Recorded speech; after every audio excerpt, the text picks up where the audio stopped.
گزارے کیسے زندگی، آؤ علماء سے پوچھ لیں، آئے جو مشکل پیش کوئی، آؤ علماء سے پوچھ لیں۔ الحمدللہ رب العالمین والصلاة والسلام على سید الانبیاء والمرسلین، اما بعد فاعوذ باللہ من الشیطان الرجیم، بسم اللہ الرحمن الرحیم۔ الصلاة والسلام علیک یا رسول اللہ وعلی آلک واصحابک یا حبیب اللہ۔ الصلاة والسلام علیک یا نبی اللہ وعلی آلک واصحابک یا نور اللہ۔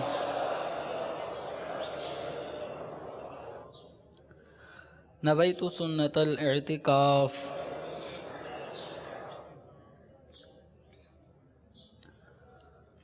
سرکار مدینہ راحت قلب و سینہ فیض گنجینہ صاحب معطر و معمبر پسینہ صلی اللہ تعالی علیہ وآلہ وسلم کا فرمان مغفرت نشان ہے۔ جس نے مجھ پر جمعے کے دن 200 مرتبہ درود پاک پڑھا، اس کے 200 سال کے گناہ معاف ہوں گے۔ صلو علی الحبیب صلی اللہ تعالی علی محمد صلی اللہ تعالی علیہ وآلہ وسلم۔ صلاۃ و سلاما علیک یا سیدی یا مکی یا مدنی یا عربی یا قرشی یا ہاشمی یا مطلبی یا رسول اللہ صلی اللہ تعالی علیہ وآلہ وسلم۔ محترم اور پیارے اسلامی بھائیوں، آج کے فرض علوم کورس کی اس نشست کا جو عنوان اور موضوع ہے وہ 2 قسم کے احکامات پر مشتمل ہے، جمعے کے اور عیدین کے۔ تو آج ہم جمعہ اور عیدین کے حوالے سے احکامات اور شرعی مسائل ان کو سنیں گے۔ اولاً ہم نے جمعے کے مسائل، اس کے متعلق کلام سننا ہے، پھر اس کے بعد انشاءاللہ عیدین کے مسائل بیان کیے جائیں گے۔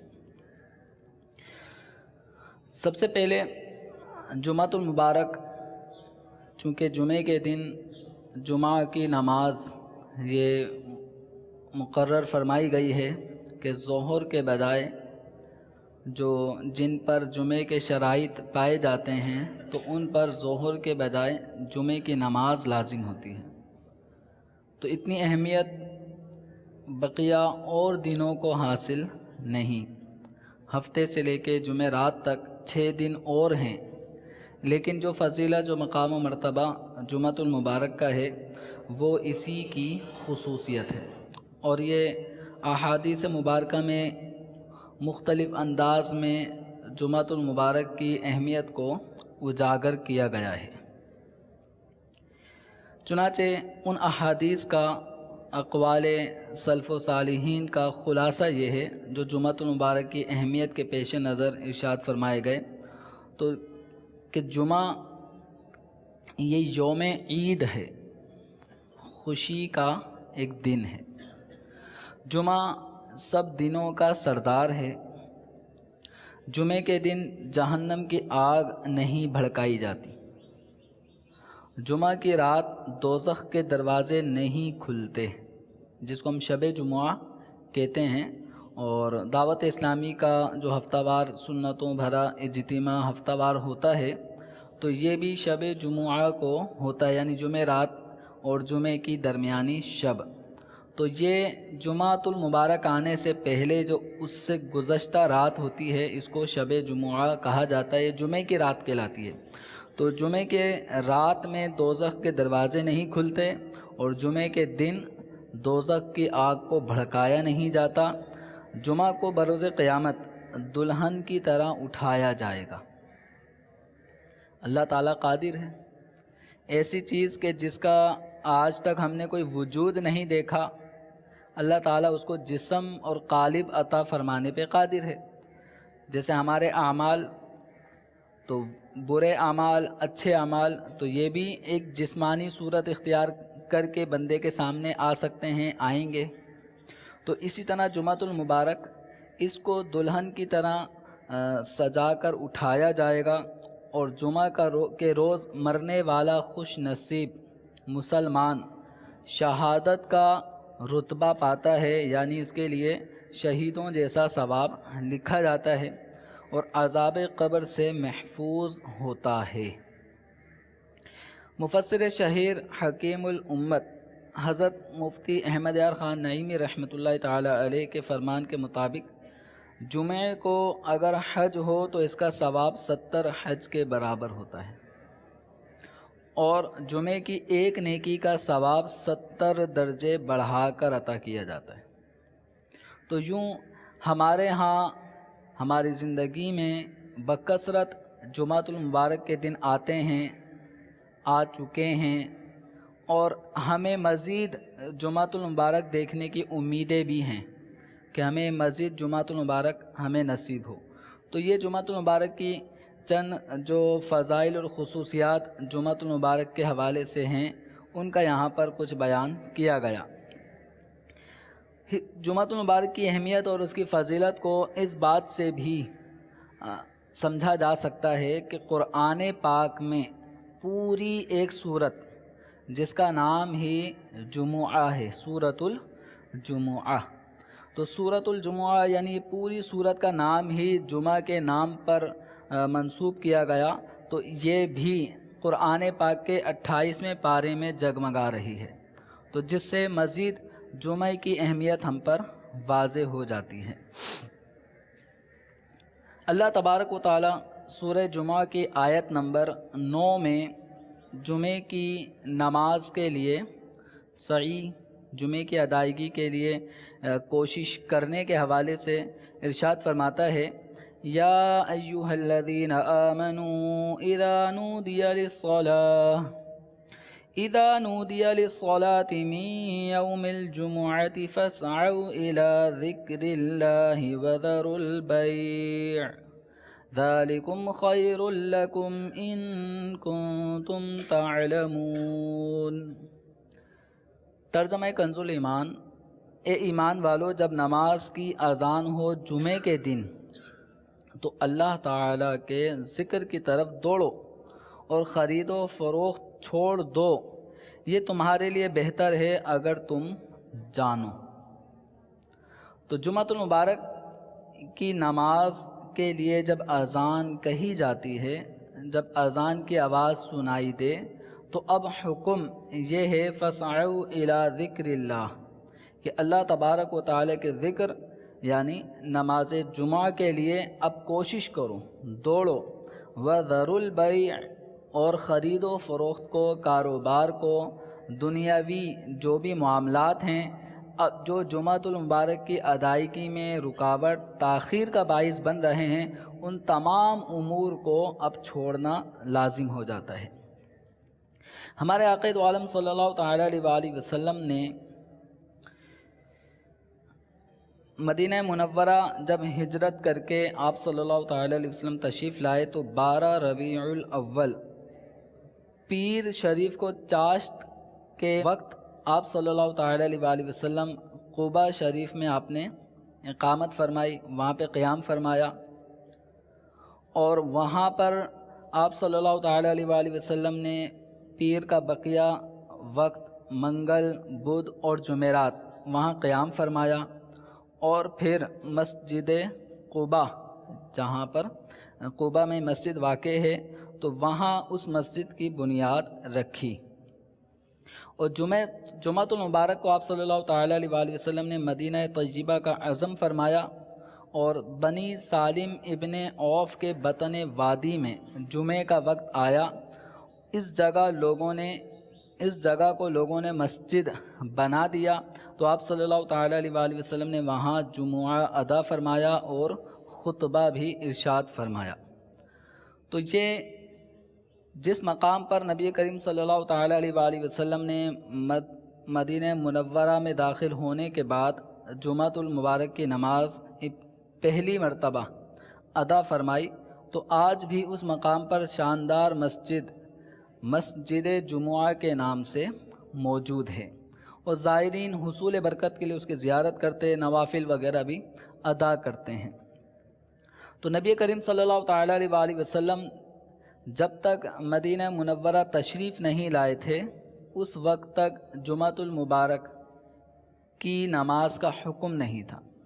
جمعے کی جگہ وہ ظہر وغیرہ جو پڑھی جاتی تھی، تو ظہر کی نماز کنٹینیو یوں فجر، ظہر، عصر، مغرب، عشاء جس طرح عام نمازیں ہیں اسی طرح پڑھی جاتی تھی، لیکن جمعۃ المبارک کی نماز جو اب ظہر کی جگہ پڑھی جاتی ہے جمعے کے دن، تو اس کی ابتدا یہ مدینہ منورہ میں جب سرکار دو عالم صلی اللہ تعالیٰ علیہ وآلہ وسلم ہجرت کر کے تشریف لائے، اس وقت سے جمعۃ المبارک کا آغاز ہوا۔ تو یوں نبی کریم صلی اللہ تعالیٰ علیہ وآلہ وسلم نے جمعۃ المبارک کتنے ادا کیے، تو اس حوالے سے مفتی احمد یار خان نعیمی رحمۃ اللہ تعالیٰ علیہ فرماتے ہیں کہ نبی کریم صلی اللہ تعالیٰ علیہ وآلہ وسلم نے تقریباً 500 کے قریب جمعۃ المبارک کی نماز پڑھائی ہے، اس لیے کہ جمعہ بعد ہجرت شروع ہوا، اور جس کے بعد آپ صلی اللہ تعالیٰ علیہ وآلہ وسلم کے ظاہری حیات کے جو 10 سال ہیں یہ مدینہ منورہ میں گزرے، اور 10 سال میں تقریباً جمعے جو بنتے ہیں وہ یہ 500 کے لگ بھگ بنتے ہیں۔ تو جمعۃ المبارک کی نماز یہ جو شرائط کے مطابق جس میں وہ شرائط پائے جاتے ہیں، 11 شرائط ہیں، تو جس فرد میں وہ 11 شرائط پائی جائیں تو اس کے اوپر جمعۃ المبارک کی نماز پڑھنا ظہر کے بجائے جمعہ پڑھنا یہ فرض ہوتا ہے۔ تو اب اگر کوئی جس پہ جمعے کی نماز فرض ہے اور وہ جمعۃ المبارک کی نماز نہیں پڑھتا، ایک تعداد معاذ اللہ ہمارے مسلمانوں کی ایسی ہے کہ 5 نمازوں کا تو ان سے مطلب ان کی حالت ایسی ہو چکی ہے کہ نمازوں سے اتنے دور ہو چکے ہیں کہ 5 وقتہ نماز تو دور، جمعۃ المبارک کے لیے بھی حاضر نہیں ہوتے، اور معاذ اللہ ایسے بھی لوگ ہیں کہ سال میں 55 54 جتنے بھی جمعے آتے ہیں اس کو بھی ادا نہیں کرتے، عید کی نماز بھی ادا نہیں کرتے، یہ سال میں 2 مرتبہ ہے۔ ماہ رمضان المبارک میں کہ شیطان بند ہو چکا ہوتا ہے، اس کے چیلے بند کر دیے جاتے ہیں، لوگوں کی رغبت ہو جاتی ہے نماز کی طرف، لیکن ایک تعداد پھر بھی مسلمانوں کی ایسی ہے کہ جو نہ ماہ رمضان المبارک میں روزے رکھتے ہیں اور نہ ہی ماہ رمضان المبارک میں نمازوں کا اہتمام کرتے ہیں۔ ایک تعداد ایسی ہے کہ جو جوش اور جذبے ان کو نصیب ہوتا ہے تو وہ نماز شروع کر دیتے ہیں ماہ رمضان، لیکن نماز صرف ماہ رمضان میں ہی لازم نہیں ہے، ماہ رمضان میں تو روزے فرض ہیں۔ نماز جب تک آپ زندہ ہیں، جب جب نمازوں کا وقت آتا رہے گا وہ نماز آپ کے اوپر لازم ہوتی رہے گی، اس سے چھٹکارا نہیں ہے، سوائے ان اعذار کے کہ جس میں آدمی شریعت اس کو معاف فرما دے، لیکن جب تک ہوش و حواس سلامت ہیں اس وقت تک نماز معاف نہیں ہو سکتی۔ تو اب جو جمعۃ المبارک نہیں ادا کرتا اور غفلت کا شکار ہے تو اس کو چاہیے کہ اس حدیث مبارکہ پہ غور کرے کہ نبی کریم رؤوف الرحیم صلی اللہ تعالیٰ علیہ وآلہ وسلم کا فرمان عبرت نشان ہے، جو شخص 3 جمعوں کی نماز سستی کے سبب چھوڑ دے اللہ تعالیٰ اس کے دل پر مہر لگا دے گا۔ مہر کا مطلب بند، جیسے کوئی بھی چیز ہم بوتل ہوتی ہے اس میں کوئی لکوڈ ڈالا، ڈھکن ٹائٹ بند کر دیا کہ اب اس سے نہ نکلے نہ اس میں کوئی چیز داخل ہو، تو اس کو سیل کر دینا، مہر لگا دینا۔ تو مہر لگانے کے بعد اب کوئی چیز انٹری نہیں ہوتی، جتنا داخل ہونا تھا اسٹیمپ لگنے کے بعد، مہر لگنے کے بعد اب اس میں اضافہ نہیں ہوتا، باہر کی چیز اندر داخل نہیں کی جاتی۔ تو اسی طرح یوں سمجھنے کے لیے کہ کسی بھی شخص کے دل پر اللہ تعالیٰ مہر لگا دے، تو مہر لگانے کا مطلب اس کے دل میں اب ہدایت کی باتیں اس کا دل قبول نہیں کرتا۔ تو جو نمازوں سے ایسا غافل ہو کہ ہفتے میں ایک نماز جمعۃ المبارک کی آتی ہے وہ ادا نہیں کرتا، اور ایک جمعہ چھوڑ دیا، دوسرا چھوڑ دیا، تیسرا بھی چھوڑ دیا اپنی سستی، کاہلی، غفلت کے سبب، تو ایسے شخص کو اپنے دل پہ غور کرنا چاہیے کہ کہیں ایسا نہ ہو کہ جمعۃ المبارک کی ادائیگی نہ کرنے کے سبب، غفلت و سستی، کاہلی کے سبب اس کے دل پہ کہیں ہدایت کے دروازے بند تو نہیں کر دیے گئے کہ کوئی بات سمجھائی جائے تو سمجھ میں نہ آئے، نیکی کی بات بتائی جائے تو کبھی رغبت نہ ملے، برائی سے بچنے کا ذہن دیا جائے، بچانے کے لیے کوئی کوشش کرے تو برائی سے بچنے کی سوچ ہی نہیں آتی۔ تو اس طرح دل پر مہر کا لگ جانا یہ بہت سخت بات ہے، اور ایک مسلمان کے لیے یہ جھنجھوڑنے والی بات ہے کہ اللہ تعالیٰ اس کے دل پہ مہر لگا دے، اس کے دل کو ہدایت کے لیے بند کر دے، اس کے دل سے وہ صلاحیت چھین لے کہ جو ہدایت کو قبول کرے۔ تو اس لیے جو اگر نمازوں کے اندر بالخصوص جمعۃ المبارک کی نماز میں غفلت کا شکار ہوتا ہے تو اس کے لیے یہ لمحہ فکریہ ہے۔ جمعۃ المبارک کی نماز یہ فرض عین ہے، اور جمعۃ المبارک کی جو فرضیت ہے یہ ظہر سے زیادہ مؤکد ہے، یعنی ظہر کی نماز بھی فرض ہے لیکن جمعۃ المبارک یہ ظہر سے زیادہ تاکید والی نماز ہے، اور نبی کریم صلی اللہ تعالیٰ علیہ وآلہ وسلم نے اس کے لیے بہت تاکید فرمائی ہے، حتیٰ کہ بعض روایتیں جمعۃ المبارک سے بھی متعلق ہیں کہ جو جمعۃ المبارک میں غفلت کرتے تھے تو ان کے بارے میں فرمایا کہ میرا دل چاہتا ہے کہ میں کسی کو جمعہ قائم کرنے کا حکم دوں اور ان لوگوں کے گھروں کو آگ لگا دوں کہ جو جمعے کے لیے نہیں آتے، لیکن بچوں اور عورتوں چونکہ ان پہ جمعہ فرض نہیں ہے تو آپ صلی اللہ تعالیٰ علیہ وآلہ وسلم نے اس طرح کی بھی وعید ارشاد فرمائی ہے کہ دل چاہتا ہے کہ ایسے لوگوں کے گھروں کو آگ لگا دی جائے جو جمعے کے لیے نہیں آتے۔ اس طرح کا مضمون عشاء کی نماز کے بارے میں بھی ہے، اور دیگر نمازوں کے بارے میں بھی آپ صلی اللہ تعالیٰ علیہ وآلہ وسلم نے اس طرح کی تحدید فرمائی ہے۔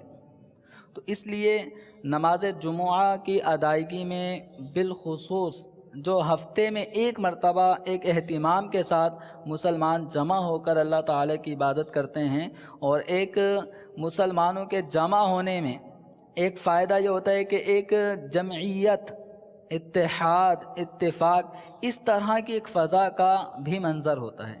تو اس لیے مسلمانوں کو نماز جمعہ کی ادائیگی یہ اس میں غفلت نہیں کرنی چاہیے، اور نماز جمعہ کے اندر جو اس کی ادائیگی میں ہمارے لیے اجر و ثواب کتنا ہے اس پہ بھی انسان غور کرے تو ایک لالچ، جس کو نیکیوں کی لالچ ہوتی ہے، نیکیوں کی حرص ہوتی ہے، اس کے لیے جمعۃ المبارک کی ادائیگی کرنے میں اور اس کو جذبہ بڑھ جاتا ہے۔ مثلا سنن کبریٰ بیہقی کی یہ حدیث مبارکہ ہے کہ نبی کریم رؤوف الرحیم صلی اللہ تعالیٰ علیہ وآلہ وسلم نے ارشاد فرمایا، بلا شبہ تمہارے لیے ہر جمعے کے دن ایک حج اور ایک عمرہ ہے۔ جمعے کے دن کیا ہے؟ ایک حج اور ایک عمرہ۔ اب یہ آپ نے ذہن میں رکھنا ہے کہ حج کا ثواب کس صورت میں ملے گا اور عمرے کا ثواب کس صورت میں ملے گا۔ حج اور عمرے کی خواہش کس مسلمان کی نہیں؟ سارے مسلمان تڑپتے ہیں، دعا بھی کرتے ہیں، ہر سال حج کی سعادت، بار بار میٹھے مدینے کی ادب حاضری، یہ ایک مسلمان عاشق رسول کی دعاؤں کا ایک حصہ ہے، وہ اللہ کی بارگاہ میں دعائیں کرتا ہے۔ تو اگر جب تک جسمانی طور پہ حج یا عمرہ ادا کرنے کا موقع نہیں مل رہا، اپنے نامہ اعمال میں حج اور عمرہ تو درج کراتے رہیں، اپنے نامہ اعمال میں تو حج اور عمرے کا ثواب لکھواتے رہیں۔ تو چنانچہ نبی کریم رؤوف الرحیم صلی اللہ تعالیٰ علیہ وآلہ وسلم نے جمعے کے دن جو ایک حج کا اور ایک عمرے کا ثواب ملتا ہے اس کی نشاندہی کرتے ہوئے ارشاد فرمایا کہ جمعہ بلا شبہ تمہارے لیے ہر جمعے کے دن ایک حج اور ایک عمرہ ہے، لہذا جمعے کی نماز کے لیے جلدی نکلنا حج ہے۔ جمعے کی نماز کے لیے جلدی نکلنا حج ہے، اور جمعے کی نماز کے بعد عصر کی نماز کے لیے انتظار کرنا عمرہ ہے۔ عصر کی نماز تو پڑھنی ہی پڑھنی ہے نا، انتظار کہ مجھے عصر بھی پڑھنی ہے، مجھے عصر بھی پڑھنی ہے۔ تو اس طرح اپنا نماز کے لیے انتظار کرنا، ایک نماز پڑھ کے دوسری نماز کا انتظار کرنا، یہ انتظار بھی ثواب کا کام ہے۔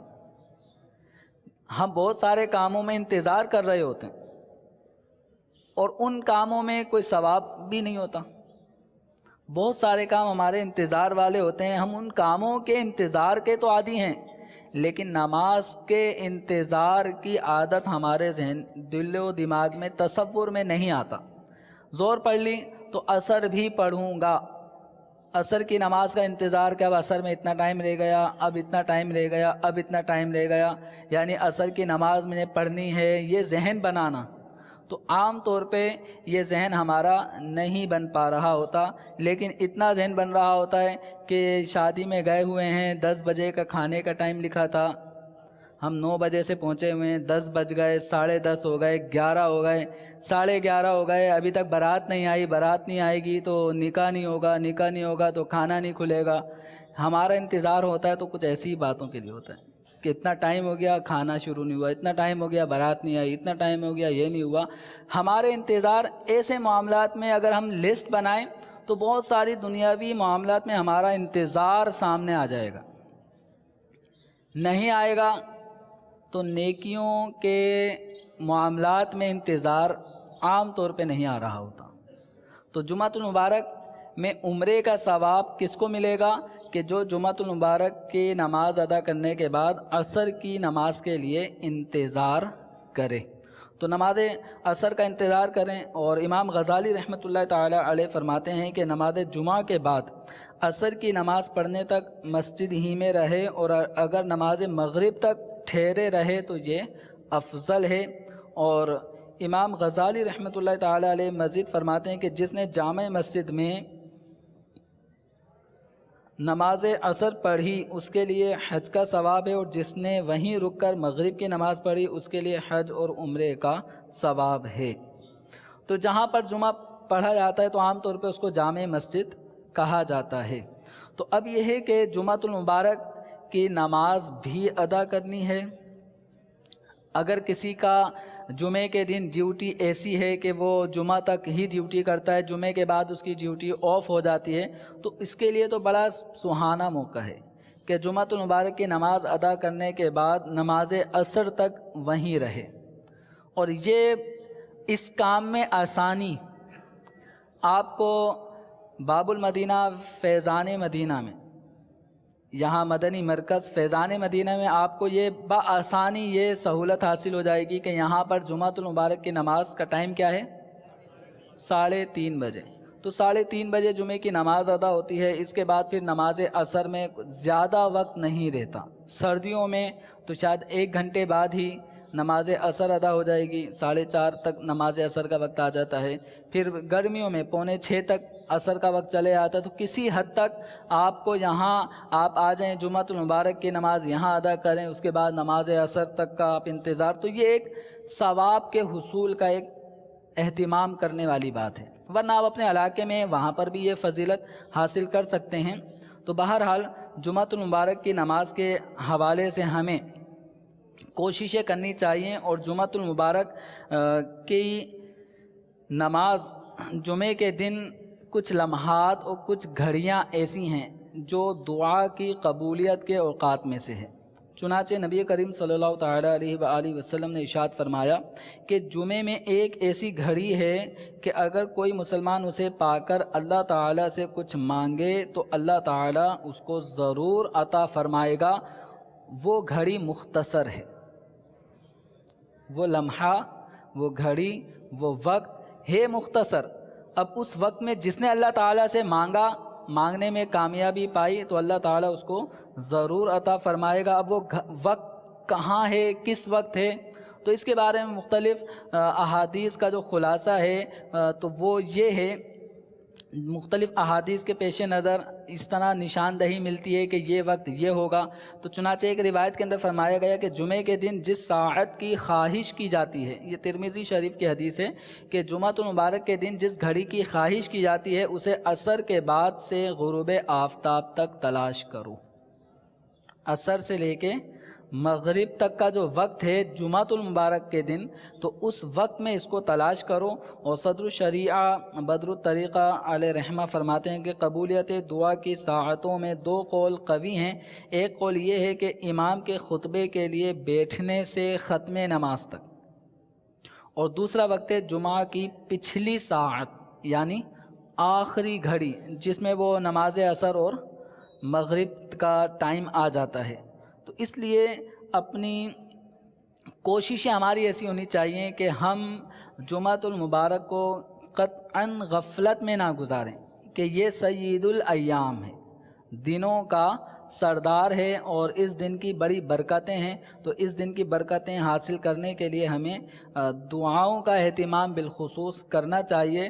اور حضرت فاطمہ الزہرا رضی اللہ تعالی عنہا، ان کے عمل سے یہ بات ثابت ہے کہ وہ اس وقت جب سورج ڈوبنے کا وقت قریب آتا، یعنی مغرب کی نماز کا وقت، جمعہ کے دن مغرب کی نماز کا وقت جوں قریب آتا، تو سیدہ فاطمہ الزہرا خاتون جنت رضی اللہ تعالی عنہا اس وقت خود حجرے میں بیٹھتیں اور اپنی خادمہ فضہ سے کو باہر کھڑا کرتیں۔ جب آفتاب ڈوبنے لگتا تو خادمہ آپ کو خبر دیتی۔ اس کی خبر پر سیدہ فاطمہ الزہرا رضی اللہ تعالی عنہا اپنے ہاتھ دعا کے لیے اٹھاتی اور پھر دعا کیا کرتی تھی۔ تو یوں بھی یہ معلوم لگتا ہے، پتہ چلتا ہے کہ جمعۃ المبارک کے دن جو مغرب کے وقت کا جوں وقت قریب ہوتا چلا جائے گا تو یہ وقت اہمیت کا حامل ہے۔ اب ایسے وقت میں کیا مانگے؟ اب بسا اوقات ہمیں مانگنا نہیں آتا تو ہم 2-4 باتیں ہی کر لیتے ہیں، وہ ہماری ٹوٹلی دنیاوی دعا ہی ہوتی ہے۔ تو ایسے موقع پر ایسی دعا کی جائے جو جامع دعا ہو، جس میں ہماری دنیا اور آخرت دونوں کی بھلائیاں پوشیدہ ہوں۔ ایسی دعا مانگی جائے، اور وہ دعا قرآنی دعا ہے، ربنا آتنا فی الدنیا حسنہ وفی الآخرۃ حسنہ وقنا عذاب النار۔ تو اس دعا کو پڑھ لیں، اول آخر درود شریف پڑھ کے اس دعا کو پڑھ لیں، اس کا اہتمام کریں۔ عصر کی نماز کے بعد آپ یہی پڑھتے رہیں، یا جو بھی خاص مقصد ہے آپ کا اس کے لیے دعا کریں، انشاءاللہ یہ دعا قبول ہوگی۔ تو جمعۃ المبارک، اس کی فضیلتوں میں سے نبی کریم رؤوف الرحیم صلی اللہ تعالیٰ علیہ وآلہ وسلم کا یہ بھی فرمان ہے، بخاری شریف کی یہ روایت ہے کہ جو جمعہ کے دن نہائے اور جس طہارت یعنی پاکیزگی کی استطاعت ہو اس طرح پاکی حاصل کرے، تیل لگائے، گھر میں خوشبو ہو ملے، پھر نماز کو نکلے اور 2 شخصوں میں جدائی نہ کرے، یعنی اگر 2 شخص بیٹھے ہوں تو انہیں ہٹا کر بیچ میں نہ بیٹھ جائے، اور جو نماز اس کے لیے لکھی گئی ہے یعنی جمعۃ المبارک تو وہ پڑھے، اور امام جب خطبہ پڑھے تو چپ رہے، اس کے لیے ان گناہوں کی جو اس جمعے اور دوسرے جمعے کے درمیان ہیں مغفرت ہو جائے گی۔ تو ان اعمال کو ادا کرنا ہے، غسل انسان کرے، پاکیزگی حاصل کرے، خوشبو لگائے، تیل لگائے، نماز کے لیے جب آ رہا ہو تو بیٹھنے کے لیے 2 شخصوں کو ہٹا کے پھر بیچ میں یا ان کا کندھا پھیلان کر پھر آگے بہت سارے لوگ جاتے ہیں، اس طرح کی حرکت نہ کرے اور نماز ادا کرے۔ اور امام جب خطبے کے لیے خطبہ اسٹارٹ کر دے تو اب بالکل چپ رہ کر توجہ کے ساتھ اس کی خطبے کو سماعت کرے، تو اس کے لیے ان گناہوں کی جو اس جمعے اور پچھلے جمعے میں ہوئے تھے، تو ان 2 جمعے کے مابین جو گناہ ہوئے ان کے لیے مغفرت، جو گناہوں کی مغفرت کی ایک اس میں بشارت ارشاد فرمائی گئی ہے۔ تو اس طرح اگر کسی کا معمول بن جائے کہ ہر جمعے کا ایسا اہتمام کرتا ہے تو انشاءاللہ عز و جل بہت سارے گناہوں کو تو یہ جمعے کا ادائیگی کے لیے اس انداز میں آنا یہی مغفرت کا ایک ذریعہ اور سبب انشاءاللہ بنے گا۔ نماز جمعہ کے حوالے سے اب جمعے کے شرائط ہم سنتے ہیں کہ نماز جمعہ کن شرائط کے مطابق لازم ہوتا ہے. اگر وہ شرائط پائی جائیں گی تو جمعہ فرض ہوگا، اگر یہ شرائط نہیں پائی گئیں تو جمعے کی نماز فرض نہیں ہوتی. پہلی شرط یہ ہے کہ شہر یا فنائے شہر. شہر جیسے کراچی ہے، حیدرآباد ہے، نواب شاہ ہے، لاہور، راول پنڈی، فیصل آباد، سردار آباد، اس طرح اسلام آباد، اس طرح جو شہر ہیں وہ آپ کو معلوم ہے شہر، تو شہروں میں جمعہ قائم ہوگا. یا اگر شہر کے جو مضافاتی علاقے ہیں جن کو فنائے شہر کہا جاتا ہے تو وہاں پر بھی جمعہ کی نماز پڑھی جا سکتی ہے. اور فنائے شہر سے مراد وہ علاقے ہیں، وہ جگہ ہیں جو شہر کی مصلحتوں کے لیے بنائی جاتی ہیں، یعنی ان جگہوں کا تعلق شہر کے فوائد سے ہے کہ شہر والے ان جگہوں کو اپنے فوائد اور کاموں کے لیے استعمال کرتے ہیں.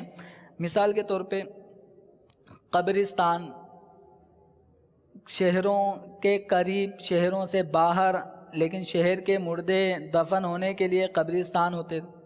اب ہمارے ہاں قبرستان یہ شہروں کے اندر ہی داخل ہو گئے، آبادیاں بڑھتی جا رہی ہیں، اور شہر جو ہے وہ پہلے جو قبرستان ہوتے تھے وہ شہروں سے باہر ہوتے تھے. اب ہمارے شہر اتنے بڑھتے جا رہے ہیں کہ قبرستان شہروں کے اندر ہی آ گئے، اب مزید قبرستانوں کی حاجت ہے. تو بہرحال قبرستان ہو گئے، گھوڑ دوڑ کے میدان، فوج کے رہنے کی جگہیں، کچہریاں، اسٹیشن اور اس طرح کی چیزیں یہ شہر سے عام طور پہ باہر ہوتی تھیں. تو اگر یہ جگہیں شہر سے باہر ہیں لیکن چونکہ شہر کے کام اس جگہوں سے وابستہ ہیں تو وہاں کے رہنے والوں کو بھی جمعہ پڑھنا ہوگا. اب ریلوے اسٹیشن یہ شہر سے باہر ہوتا تھا اور اب یہ ریلوے اسٹیشن ہمارے شہروں کے درمیان میں آ چکے ہیں. تو اس طرح قبرستان درمیان میں آ گئے، گھوڑ دوڑ کا میدان، یہ عام طور پہ میدان ہوتے تھے تو یہ بھی اب شہروں کے اندر اس طرح کے میدان وغیرہ داخل ہو جاتے ہیں.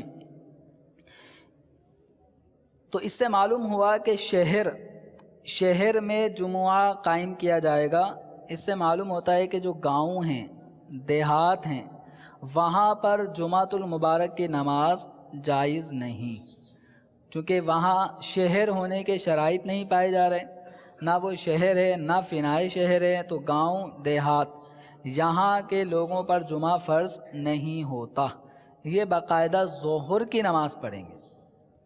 البتہ بعض دیہاتوں میں، گاؤں میں جمعۃ المبارک سال ہا سال سے ہو رہا ہے. اب ایسوں کا کیا کیا جائے؟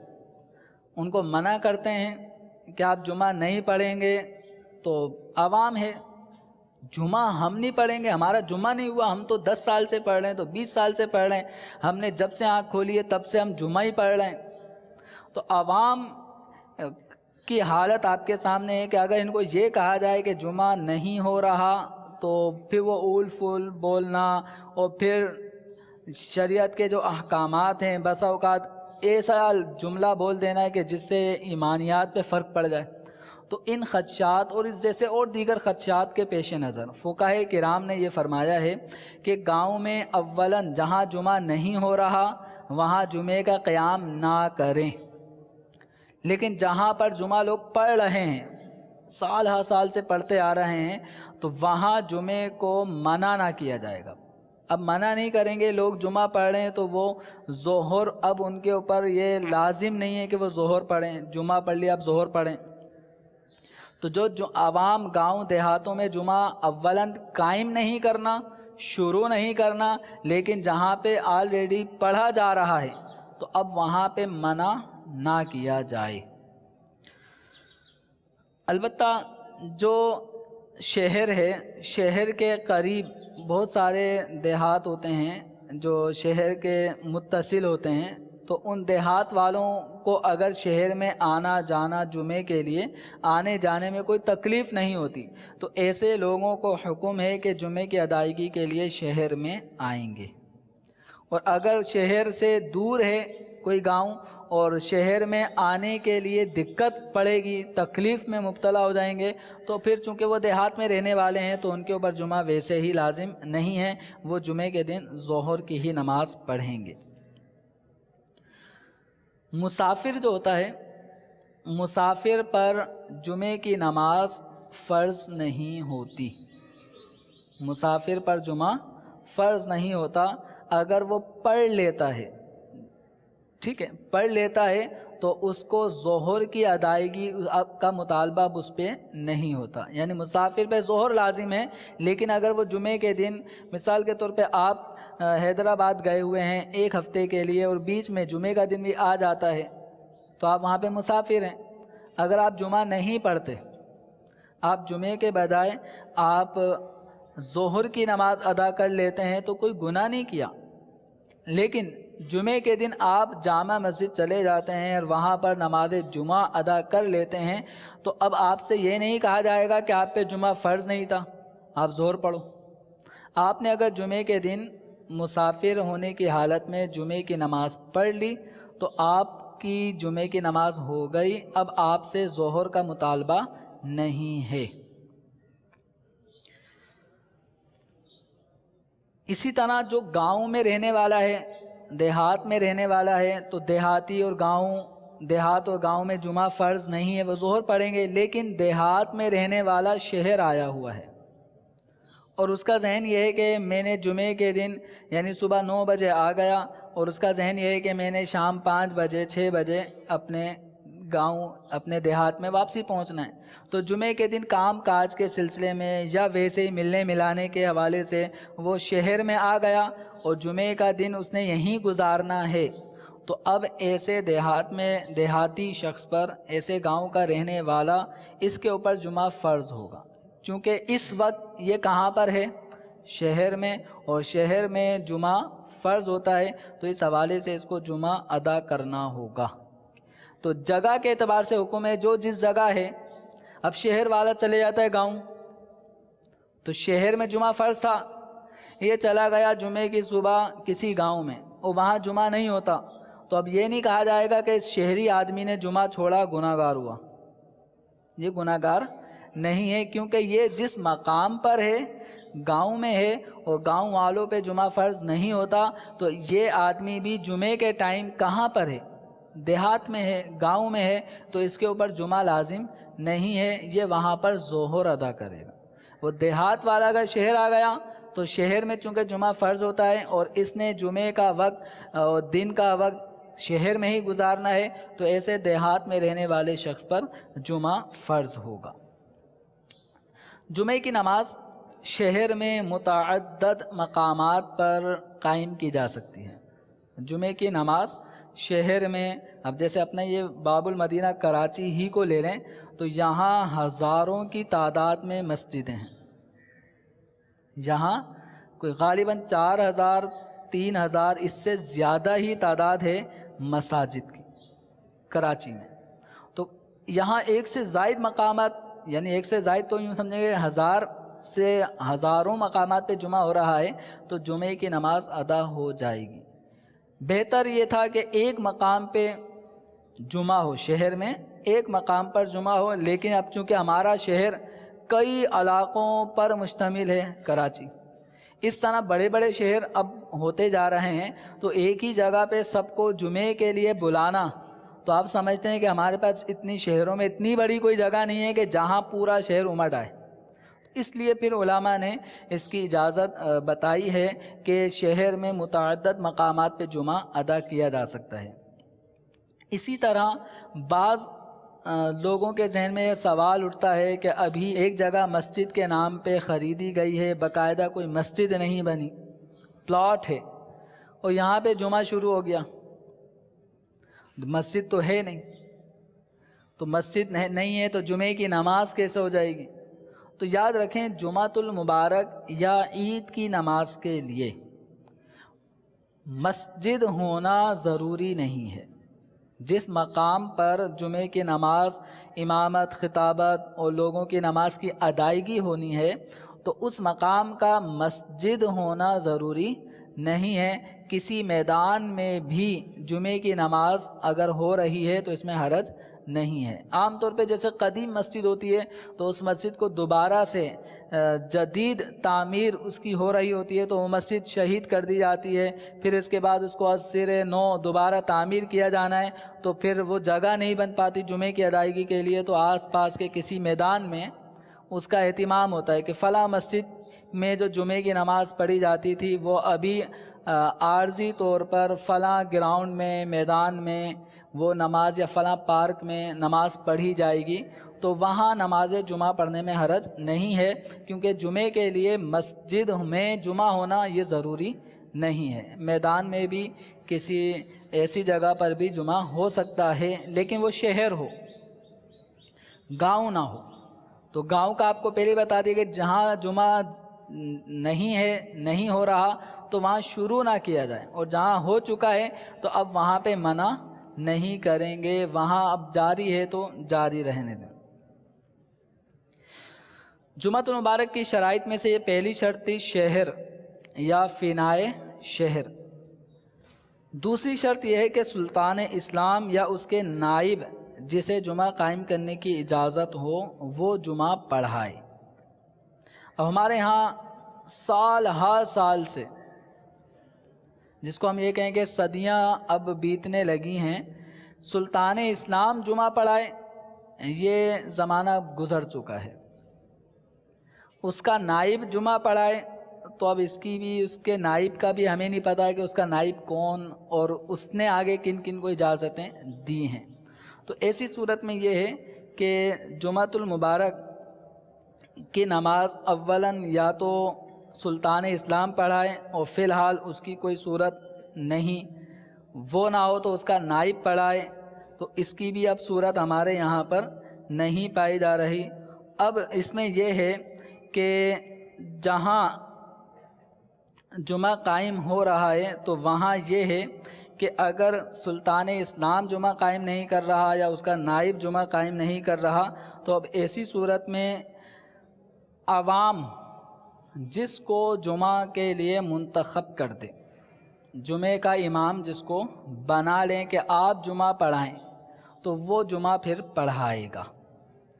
اب ہمارے ہاں عوام نے اب یہ جمعے کے لیے عوام ڈھونڈنے نکلے کہ کون خطیب ہوگا، کون امام ہوگا، تو اب یہ عام طور پہ یہ ذمہ داری عوام نے مسجد کمیٹی کے لیے چھوڑ دی ہے، چونکہ عام طور پہ مسجدوں کی کمیٹیاں، انتظامیہ یہ اب عوامی نمائندگی کر رہی ہوتی ہیں کہ کون سا امام ہونا چاہیے کون سا نہیں، تو عوام بہت سارے معاملات میں کمیٹی ہی کو وہ یہ معاملات کے مسجد کا نظام آپ چلائیں، تو ایک انتظامیہ مقرر ہوتی ہے، عوام میں سے ہی ایک انتظامیہ بن جاتی ہے۔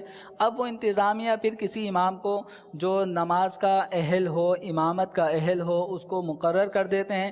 اب اس کے بعد پھر اس پہ سارے ہی راضی ہوتے ہیں، اب سب عوام جو ہے ان کے پیچھے جمعہ پڑھ رہی ہے، تو اس طرح جمعے کی ادائیگی درست ہے کہ عوام یا عوام کی نمائندہ، اب جو انتظامیہ مسجد کمیٹی ہے وہ عوام ہی کی نمائندہ ایک کمیٹی ہوتی ہے، تو وہ اگر کسی امام کو جمعے کے لیے منتخب کر دیتے ہیں تو ان کے جمعہ پڑھانے سے جمعہ ہو جائے گا۔ اس طرح اپنے طور پہ 2-4 آدمیوں نے کسی کو مقرر کر لیا کہ آپ جمعہ پڑھائیں بھائی چلیں، 2-4 آدمیوں نے کسی کو کہا جمعہ پڑھائیں اور اس نے پھر ایسے جمعہ پڑھا لیا، تو اس طرح جمعہ پڑھانا ثابت نہیں ہے۔ تو یا تو سلطان اسلام پڑھائے یا اس کی اجازت سے اس کا نائب پڑھائے، یا ان دونوں کی طرف سے آگے جمعہ پڑھانے کی جن کو اجازت ملے وہ پڑھائے۔ اب اگر ایسا سلسلہ نہیں ہے تو پھر یہ ہے کہ مسلمان عوام جس کو جمعے کے لیے منتخب کر لیں وہ جمعہ پڑھائے۔ اب عوام ساری منتخب کرے یہ بھی اب ہمارے ہاں رواج نہیں ہے، تو مسجد انتظامیہ کمیٹی ان کے سپرد یہ معاملات ہو جاتے ہیں، تو اب یہ جس کو جمعے کا اہل سمجھ کے، اور وہ واقعی اہل بھی ہو، صرف ان کا سمجھنا کافی نہیں ہے، وہ واقعی جمعے کا اہل بھی ہو، اور ان کو مسجد انتظامیہ کی طرف سے ایسے شخص کو جمعے کا امام خطیب مقرر کیا جاتا ہے، تو اس کے پیچھے اب جمعہ پڑھ سکتے ہیں۔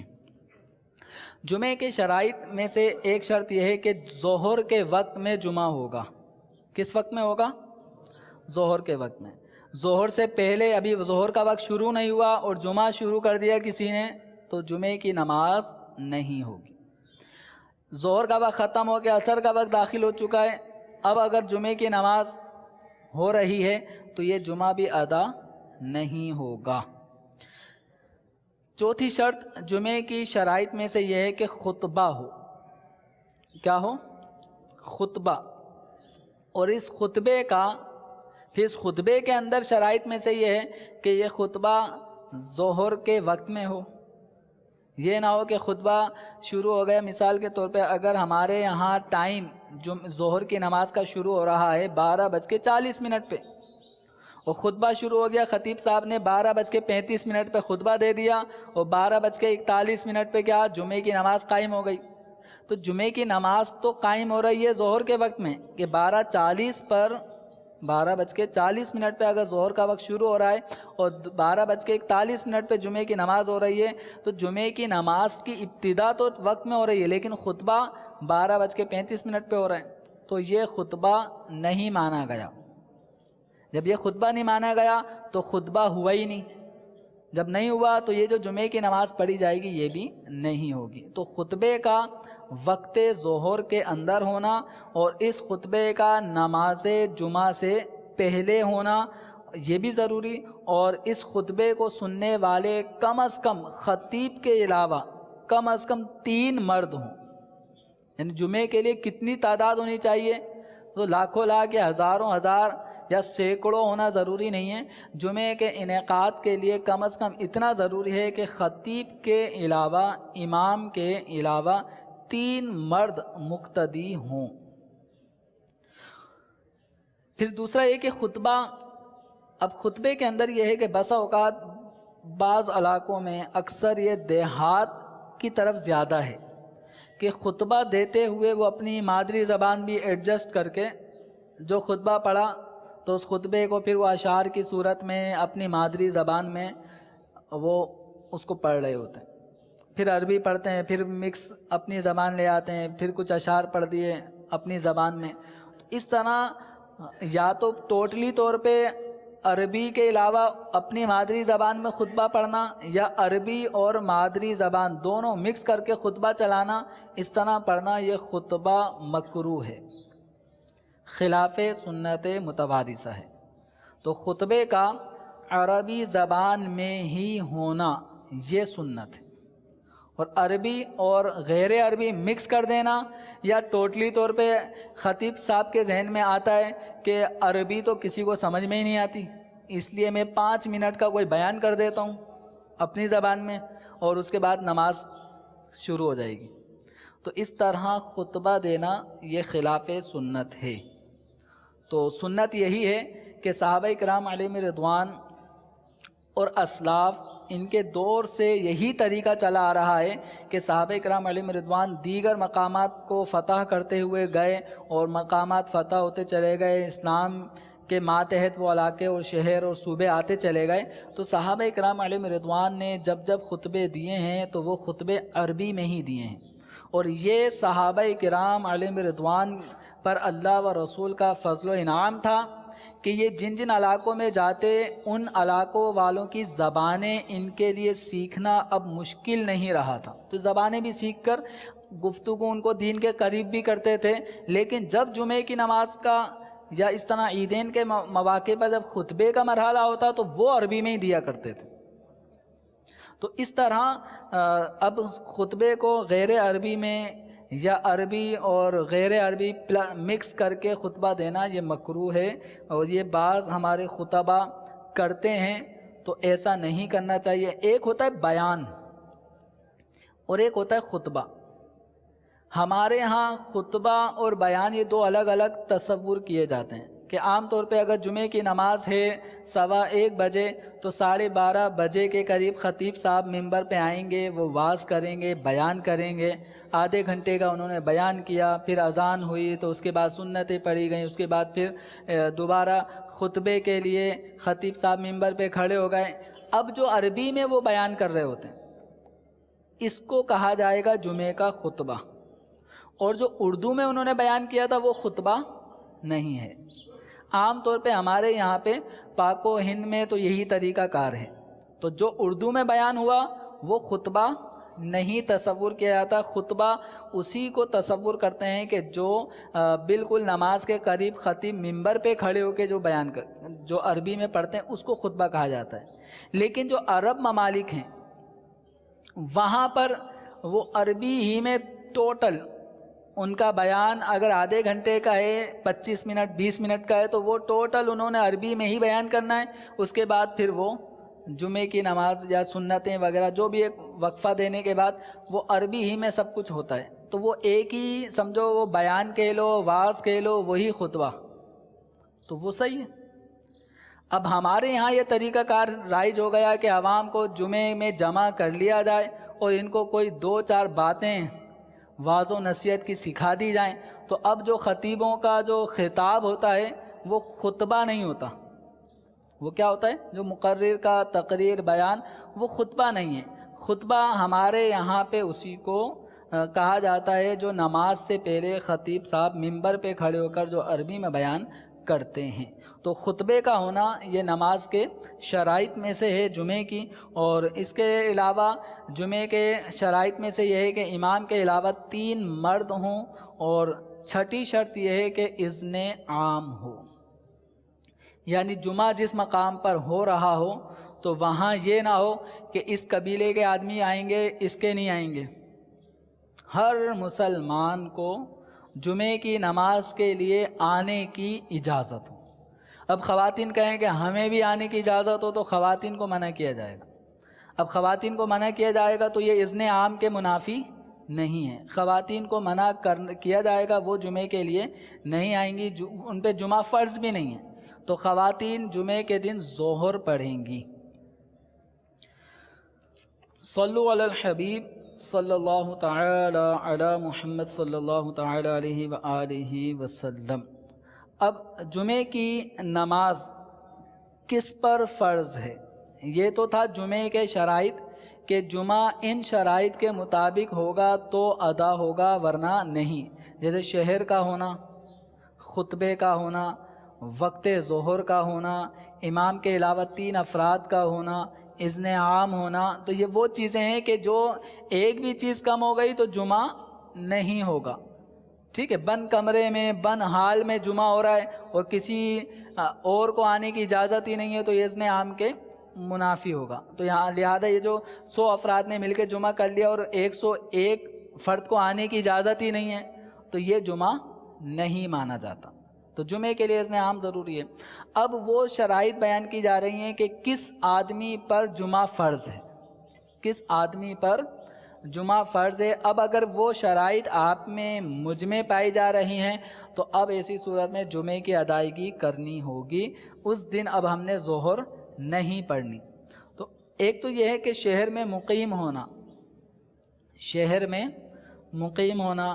دوسرا صحت، تندرستی، یعنی مریض پر جمعہ فرض نہیں۔ یہاں پہ مریض سے مراد نزلے زکام کا مریض، ٹھیک ہے، یا یہ مریض مراد نہیں ہے۔ مریض سے مراد یہاں پر یہ ہے کہ ایسا مرض کہ جو اس آدمی کو مسجد جمعہ جہاں پہ جمعہ پڑھا جائے گا تو اس مسجد میں جانے نہ دے، نہیں جا سکتا، اس مرض میں مبتلا شخص نہیں جا پا رہا، یا چلا جائے گا مگر مرض بڑھنے کا یا دیر سے اچھا ہونے کا معاملہ ہوگا تو اب ایسے مریض پر جمعہ فرض نہیں ہے۔ اسی طرح شیخ فانی، ایسا بوڑھا کہ جو اب بالکل موت کے قریب آ چکا ہے اور طبیعت اس میں اب اتنی جسم میں طاقت قوت نہیں رہی کہ وہ اٹھ کے مسجد تک پہنچے، تو ایسے شیخ فانی، ایسے بوڑھے شخص پر بھی جمعہ فرض نہیں ہوتا۔ اب اس کے اندر ہر آدمی اپنے آپ کو ایسا مریض نہ سمجھے، چلتا ہے پھرتا ہے سب کچھ ہوتا ہے، نماز جمعہ کے لیے وہ کہے میں مریض ہوں۔ تو جو جمعے کے لیے آ سکتا ہے آنے کے بعد گھر جا سکتا ہے، اسی طریقے سے آنے جانے میں کوئی مرض بڑھے گا نہیں، جو تھا ویسا ہی رہے گا، تو ایسی صورت میں جمعہ پڑھنا ہوگا۔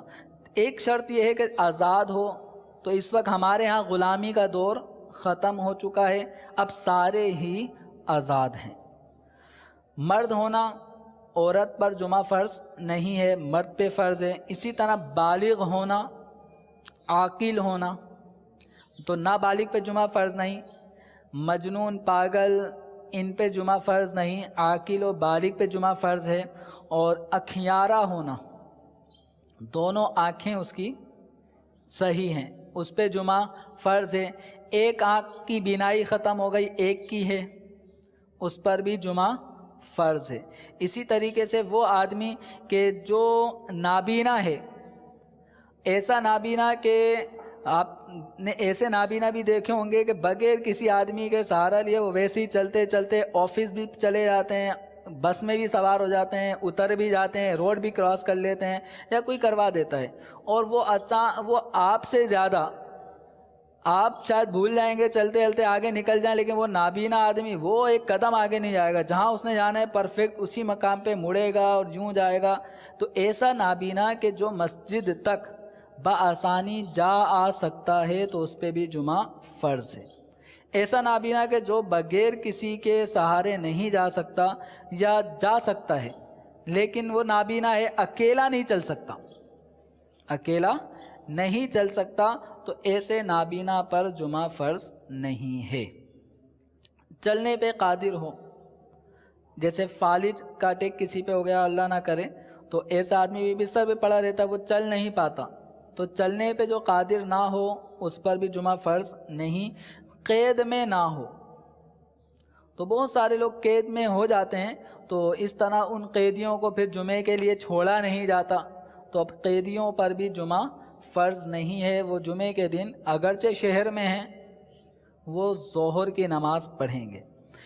اسی طریقے سے بادشاہ یا چور وغیرہ کسی ظالم کا خوف نہ ہو، ایسا خوف اگر کسی پہ طاری ہے کہ یہ باہر نکلا تو یہ پکڑا جائے گا اور اس پہ ظلم و ستم ہوں گے، اس کو ٹارگیٹ کیا جائے گا، اس کو دھمکیاں ملی ہوئی ہیں کہ اگر تم آؤ گے کہیں پہ بھی نظر آئے تمہیں مار دیا جائے گا، تو اب ایسا آدمی، اب اگر وہ ڈر اور خوف کی بنا پہ اس کو یہ خوف ہے کہ کوئی ظالم اس کو نہ مارے، تو اس بنا پر اس پہ اب جمعہ فرض نہیں ہوگا۔ تو ایسے بعض اشخاص ایسے ہو جاتے ہیں جو ایسے حالات میں آ جاتے ہیں کہ اب ان کا مسجد میں آنا جانا یا جمعے کی نماز کے لیے آنا جانا یہ اب خطرے سے خالی نہیں ہوتا، ان کی جان کا پورا خطرہ ہوتا ہے۔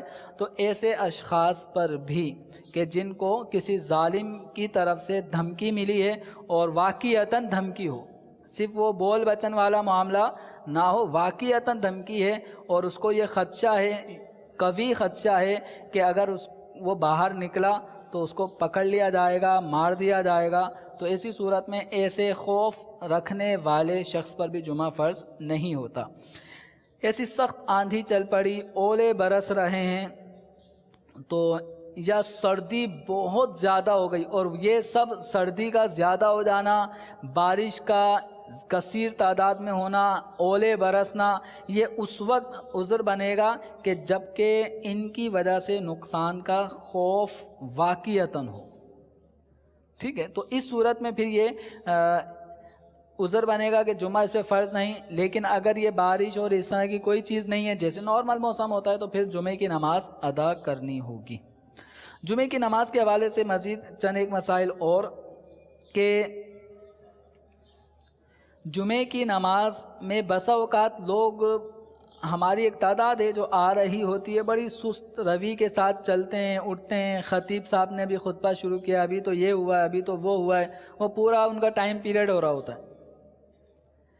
تو اب خطیب صاحب نے ابھی خطبہ شروع کیا، وہ اپنی دکان چھوڑیں گے، پھر اٹھیں گے، پھر وضو کریں گے، وضو کرنے میں وہ آخری رکعت چل رہی ہوتی ہے، کبھی کبھی وہ بالکل قعدہ اخیرہ میں پہنچ رہے ہوتے ہیں۔ بس یوں سمجھیں کہ اگر مزید 5 سیکنڈ لیٹ ہوتے تو سلام پھر جائے۔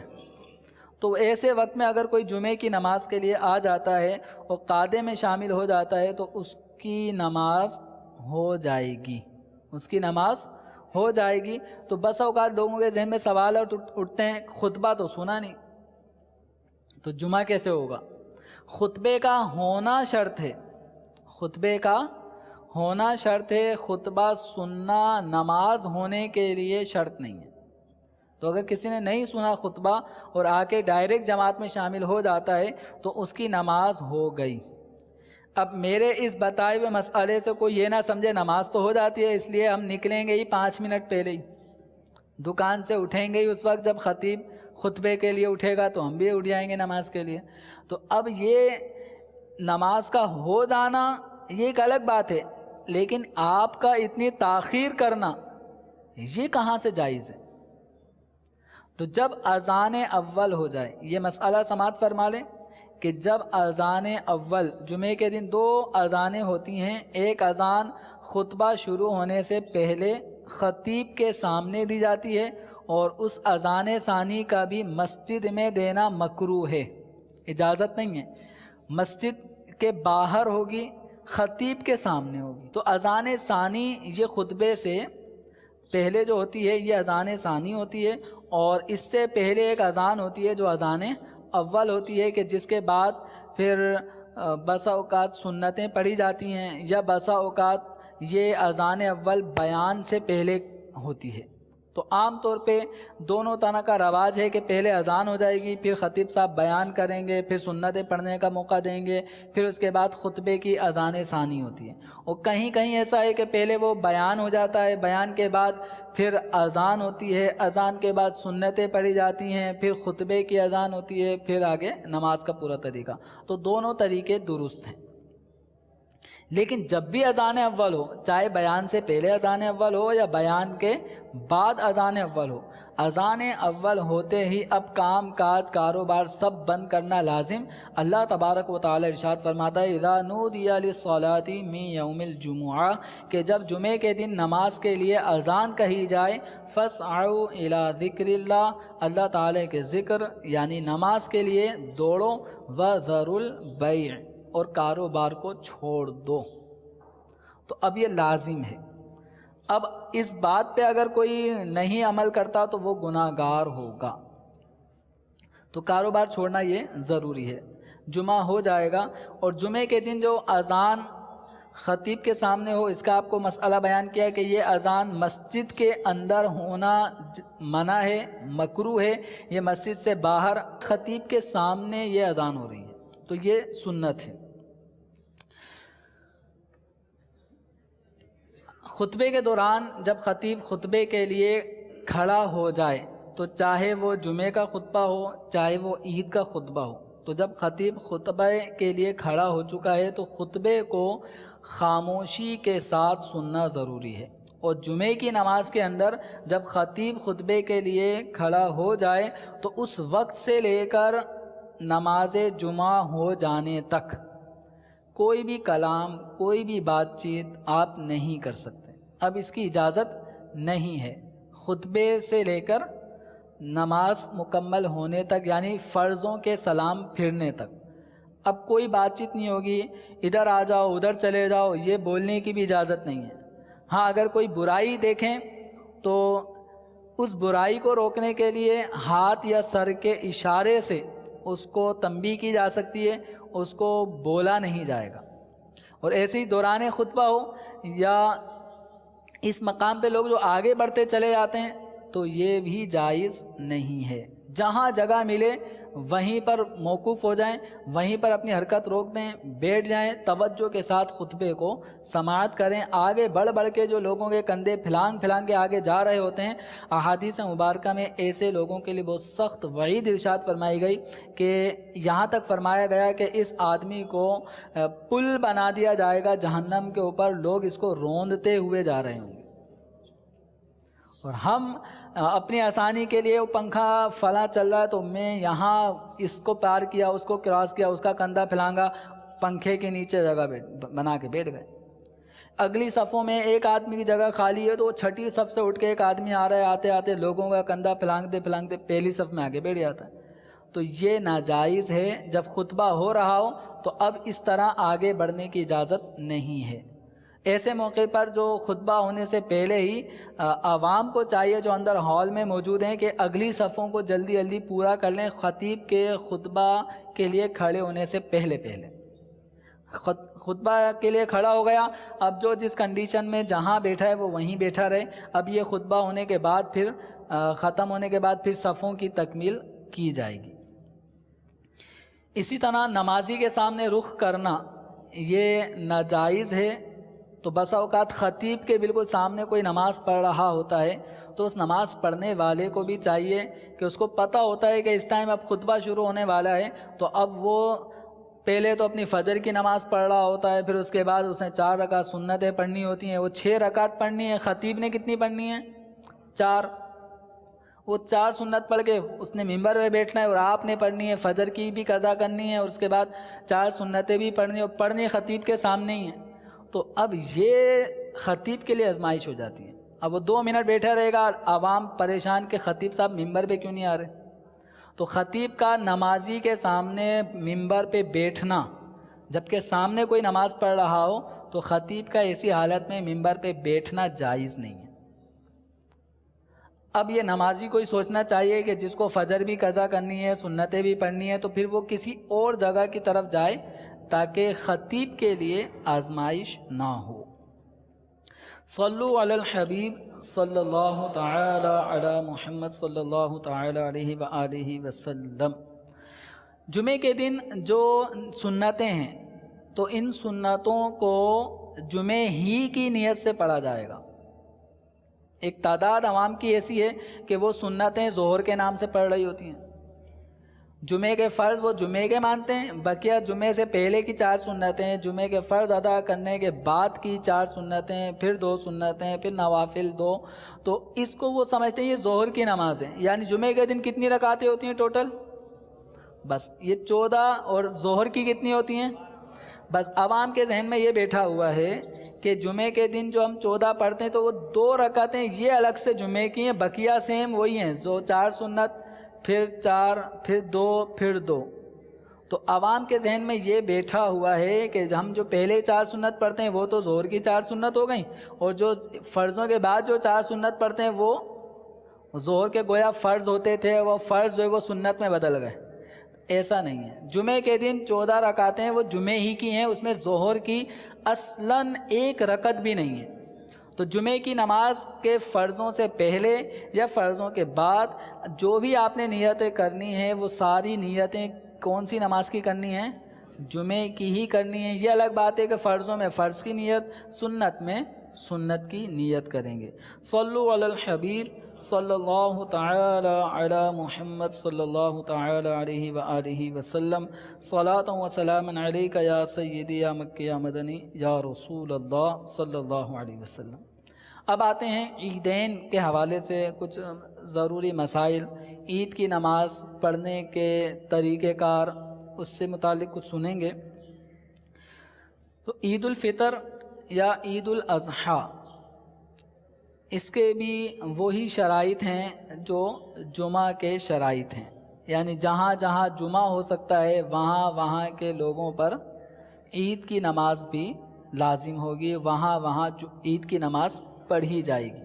تو جو شرائط جمعہ کے فرض ہونے کے تھے کہ مجھ پہ جمعہ فرض ہے یا نہیں ہے، تو اسی طرح کے شرائط پھر عید کی نماز کے واجب ہونے کے اعتبار سے ہوں گے کہ عاقل بالغ، ایسے شہر میں مقیم، صحیح تندرست، اکھیارہ ہو، نابینا نہ ہو، ایسا نابینا نہ ہو کہ جو چل کے عیدگاہ تک نہ جا سکے. تو اس طرح کے وہ شرائط عید کی نماز سے بھی متعلق ہیں. اب نماز عید یہ واجب ہے، نماز عید واجب ہے. اب اس نماز عید واجب کی ادائیگی یہ عام نمازوں کے مقابلے میں اس کا طریقہ کار کچھ مختلف ہے.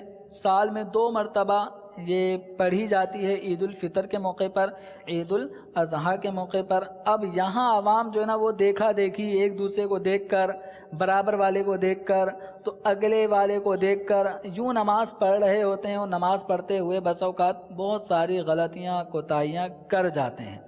تو نماز عید جو واجب ہے اس کی ادائیگی کا طریقہ بھی ہمیں سیکھنا یہ ضروری ہے تاکہ ہماری نماز میں کوئی کوتاہی نہ رہے.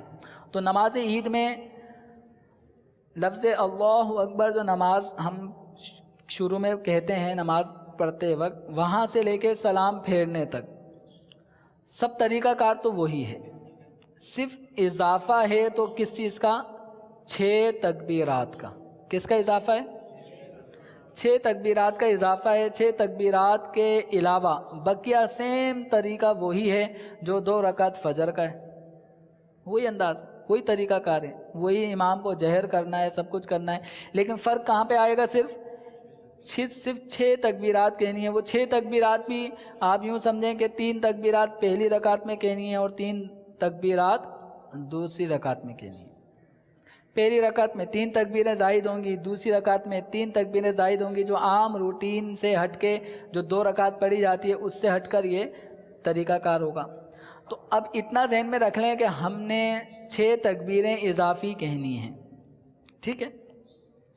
پہلی رکعت میں قراءت شروع کرنے سے پہلے، پہلی رکعت میں قراءت شروع کرنے سے پہلے کہی جائیں گی اور دوسری رکعت میں قراءت ختم کرنے کے بعد رکوع سے پہلے کہی جائیں گی. ٹھیک ہے. اتنا اپنے ذہن میں بٹھا لیں کہ پہلی رکعت میں تکبیریں کس وقت ہوں گی؟ قراءت سے پہلے، اور دوسری رکعت میں کب ہوں گی؟ قراءت کے بعد. اب طریقہ کار کیا ہوگا؟ سب سے پہلے تو نیت ہوگی کہ نیت کرتا ہوں 2 رکعت نماز عید الفطر یا عید الاضحیٰ، جو بھی نماز آپ پڑھیں وہ نیت کریں گے. اور ساتھ میں یہ الفاظ بھی کہنا چاہیں تو کہہ لیں کہ 6 تکبیرات زائد کے، منہ میرا کعبے کی طرف، پیچھے اس امام کے، اس طرح. اب اس کے بعد پھر آپ نے نماز اسٹارٹ کرنی ہے. سب سے پہلے تکبیر تحریمہ اللہ اکبر کہہ کے آپ نے ناف کے نیچے ہاتھ باندھ لینا ہے. سبحانک اللہم ثنا جس کو کہتے ہیں وہ پڑھی جائے گی. ثنا پڑھنے کے بعد مقتدی خاموش ہو جائیں. ثنا پڑھنے کے بعد مقتدی خاموش ہو جائیں گے. اب امام بھی ثنا تک پڑھے گا، مقتدی بھی ثنا تک پڑھیں گے. اب اس کے بعد امام صاحب کی طرف سے 3 تکبیرات کہی جائیں گی. پہلی تکبیر میں، اب وہ پہلی تکبیر تحریمہ وہ تو ہو چکی، اب جو زائد تکبیرات ہیں وہ 3 زائد تکبیرات ہوں گی. پہلی مرتبہ تکبیر ہوگی تو اپنے ہاتھوں کو کانوں تک اٹھا لیں، اللہ اکبر، اور اس کو پھر کیا کرنا ہے؟ باندھنا ہے، چھوڑنا ہے؟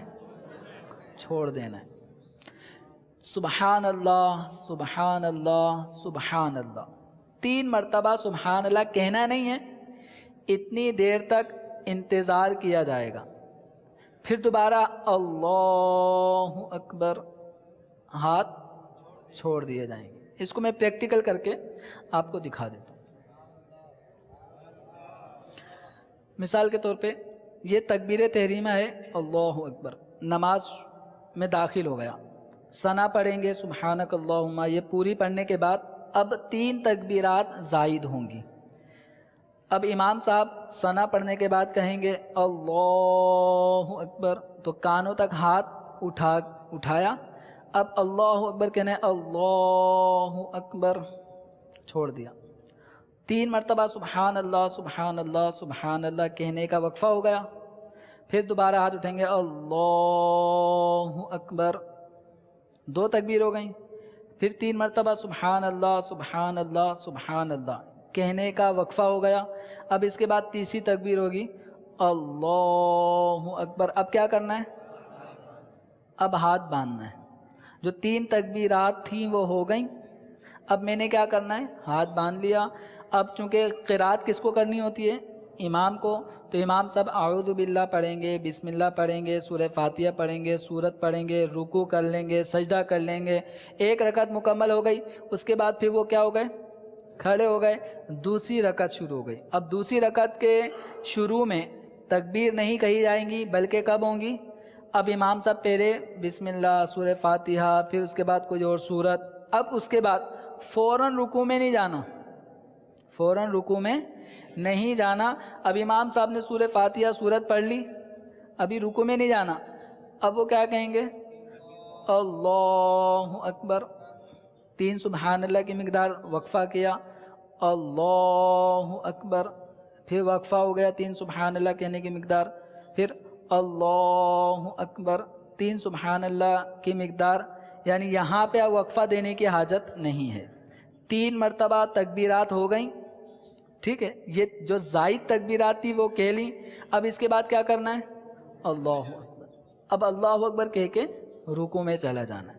تو جو تکبیرات پہلی رکعت میں ہیں وہ قراءت کرنے سے پہلے ہیں، اور دوسری رکعت میں جو تکبیرات ہیں وہ قراءت کے بعد ہیں. تو اس کے بعد چوتھی تکبیر جو ہوگی وہ رکوع میں جانے کے لیے ہوگی.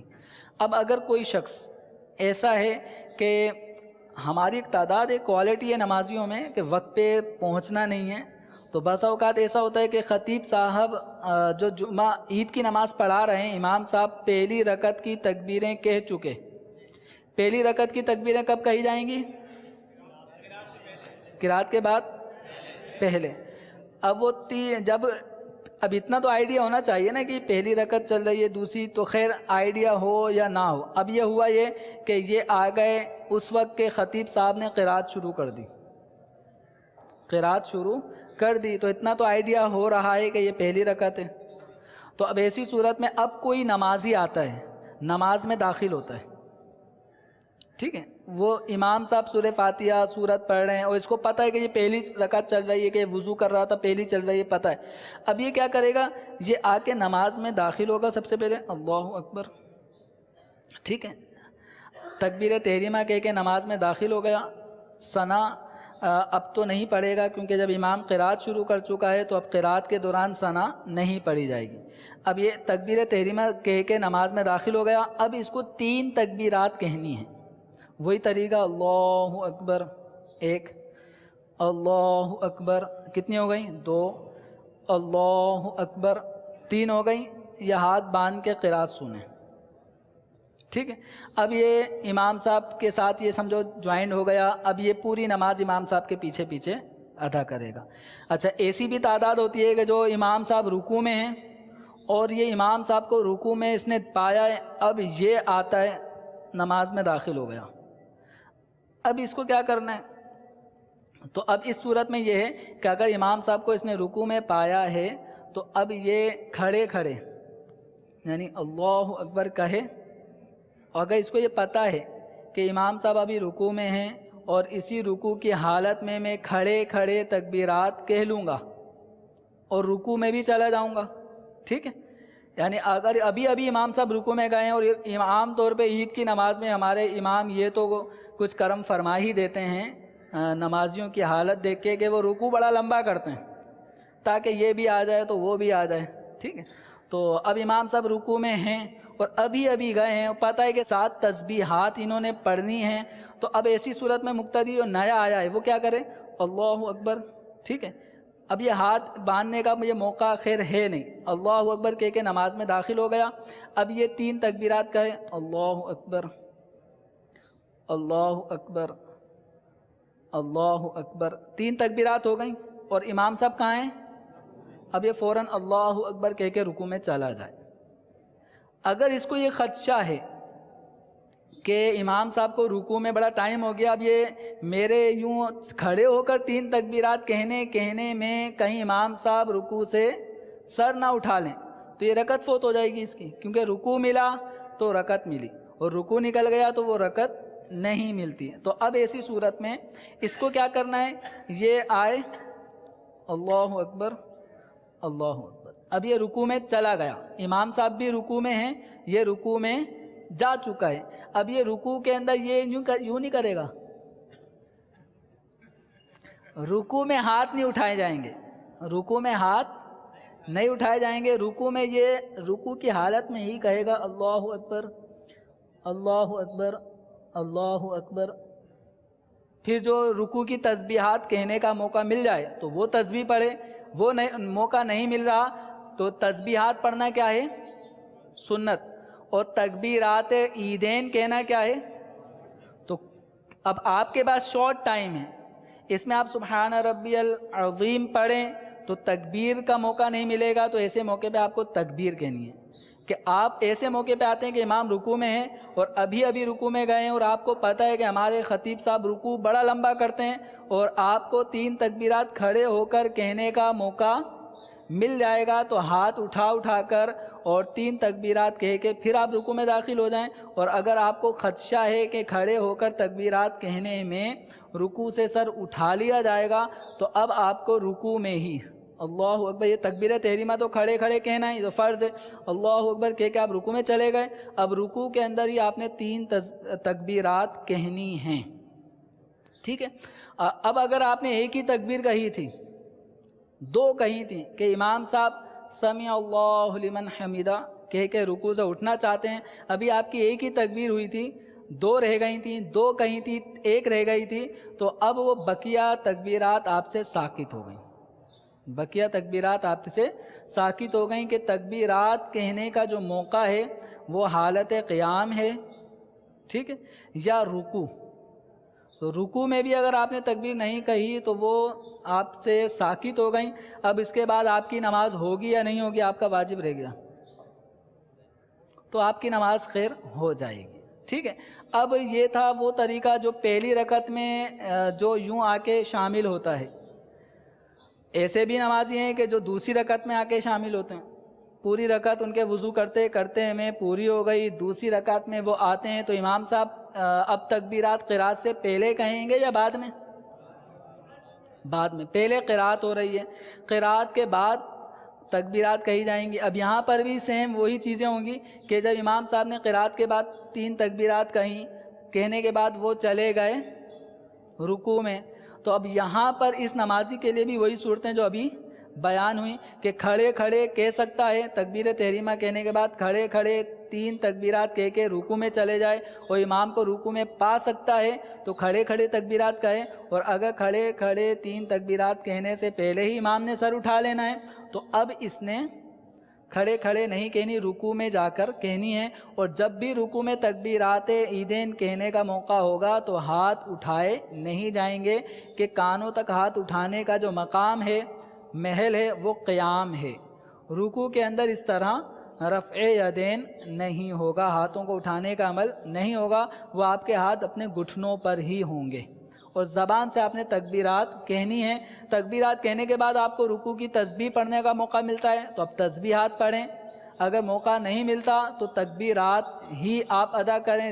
تینوں ادا کر سکتے ہیں، ٹھیک، تینوں میں سے ایک ادا کری اور 2 نہیں کی اور امام نے رکوع سے سر اٹھا لیا تو اب آپ بقیہ تکبیرات نہیں کہیں گے، وہ آپ سے ساقط ہو گئے. ایسے بھی ہمارے نمازی ہیں کہ جو اتحیات میں آ کے پہنچتے ہیں تو وہ کیا کریں گے. ایسا نمازی بھی آتا ہے جو سلام پھیرنے کے بالکل قریب قریب آ کے اتحیات میں آ کے بیٹھ جاتا ہے. اب وہ جو بقیہ 2 رکعتیں اس کی ہوں گی تو اب وہ 2 رکعتوں کی ادائیگی کس طرح کرے گا؟ جس طرح امام صاحب پڑھاتے ہیں، جس طرح امام صاحب کے پیچھے عید کی نماز پڑھی جاتی ہے تو اب اس نے امام کے سلام پھیرنے کے بعد کھڑے ہو کے کیا کرنا ہے؟ سیم ویسے ہی 2 رکعتیں ادا کرنی ہیں کہ یہ کھڑا ہوگا، سبحانک اللہم پڑھے گا، اس کے بعد پھر اپنے ہاتھوں کو 3 تکبیرات میں اٹھائے گا. 3 تکبیرات کہنے کے بعد اعوذ باللہ، بسم اللہ، سورہ فاتحہ سورت، پھر رکوع سجود، پھر دوسری رکعت کے لیے کھڑا ہوا، سورہ فاتحہ سورت پڑھی، اس کے بعد میں پھر یہ 3 تکبیرات کہے گا. 3 تکبیرات کے بعد پھر رکوع سجود اور اپنی نماز کو کمپلیٹ کرے گا. اگر کسی کی 1 رکعت نکل گئی، دوسری رکعت اس نے پڑھ لی، ٹھیک ہے، اور 1 رکعت نکل چکی ہے تو اب اس 1 رکعت کو جس طرح پہلی رکعت ادا کی جاتی ہے اس طریقہ کار سے ادا کرے گا. اللہ تبارک و تعالی ہم سب کو صحیح طور پہ نماز عید کی جو طریقہ کار ہے اس کے مطابق پڑھنے کی توفیق عطا فرمائے. ایک دوسرے کو دیکھم دیکھ نماز نہ پڑھیں.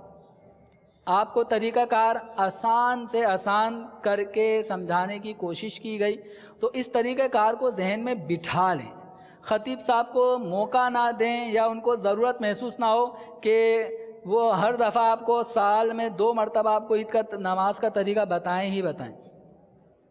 اگر کسی دفعہ خطیب نے عید کا طریقہ نہیں بتایا تو اس خطیب کی پھر آپ لوگ کلاس لیتے ہیں کہ نماز کا طریقہ نہیں بتایا انہوں نے. جب بھی ہم سے غلطی ہو گئی، جب بھی ہم سے یہ ہو گیا تو خطیب کی ہی ذمہ داری ہے کہ وہ آپ کو اس وقت بھی ہیں موقع پہ طریقہ بتائے ہی بتائے.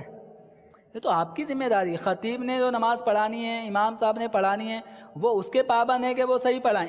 آپ اس بات کے پابند ہیں کہ آپ صحیح پڑھیں اور یہ ذہن میں بٹھا لیں کہ جس کو پورے سال میں عید کی نماز کا طریقہ یاد نہ رہا، عین اس وقت کیا اس کو عید کی نماز کا طریقہ آ جائے گا؟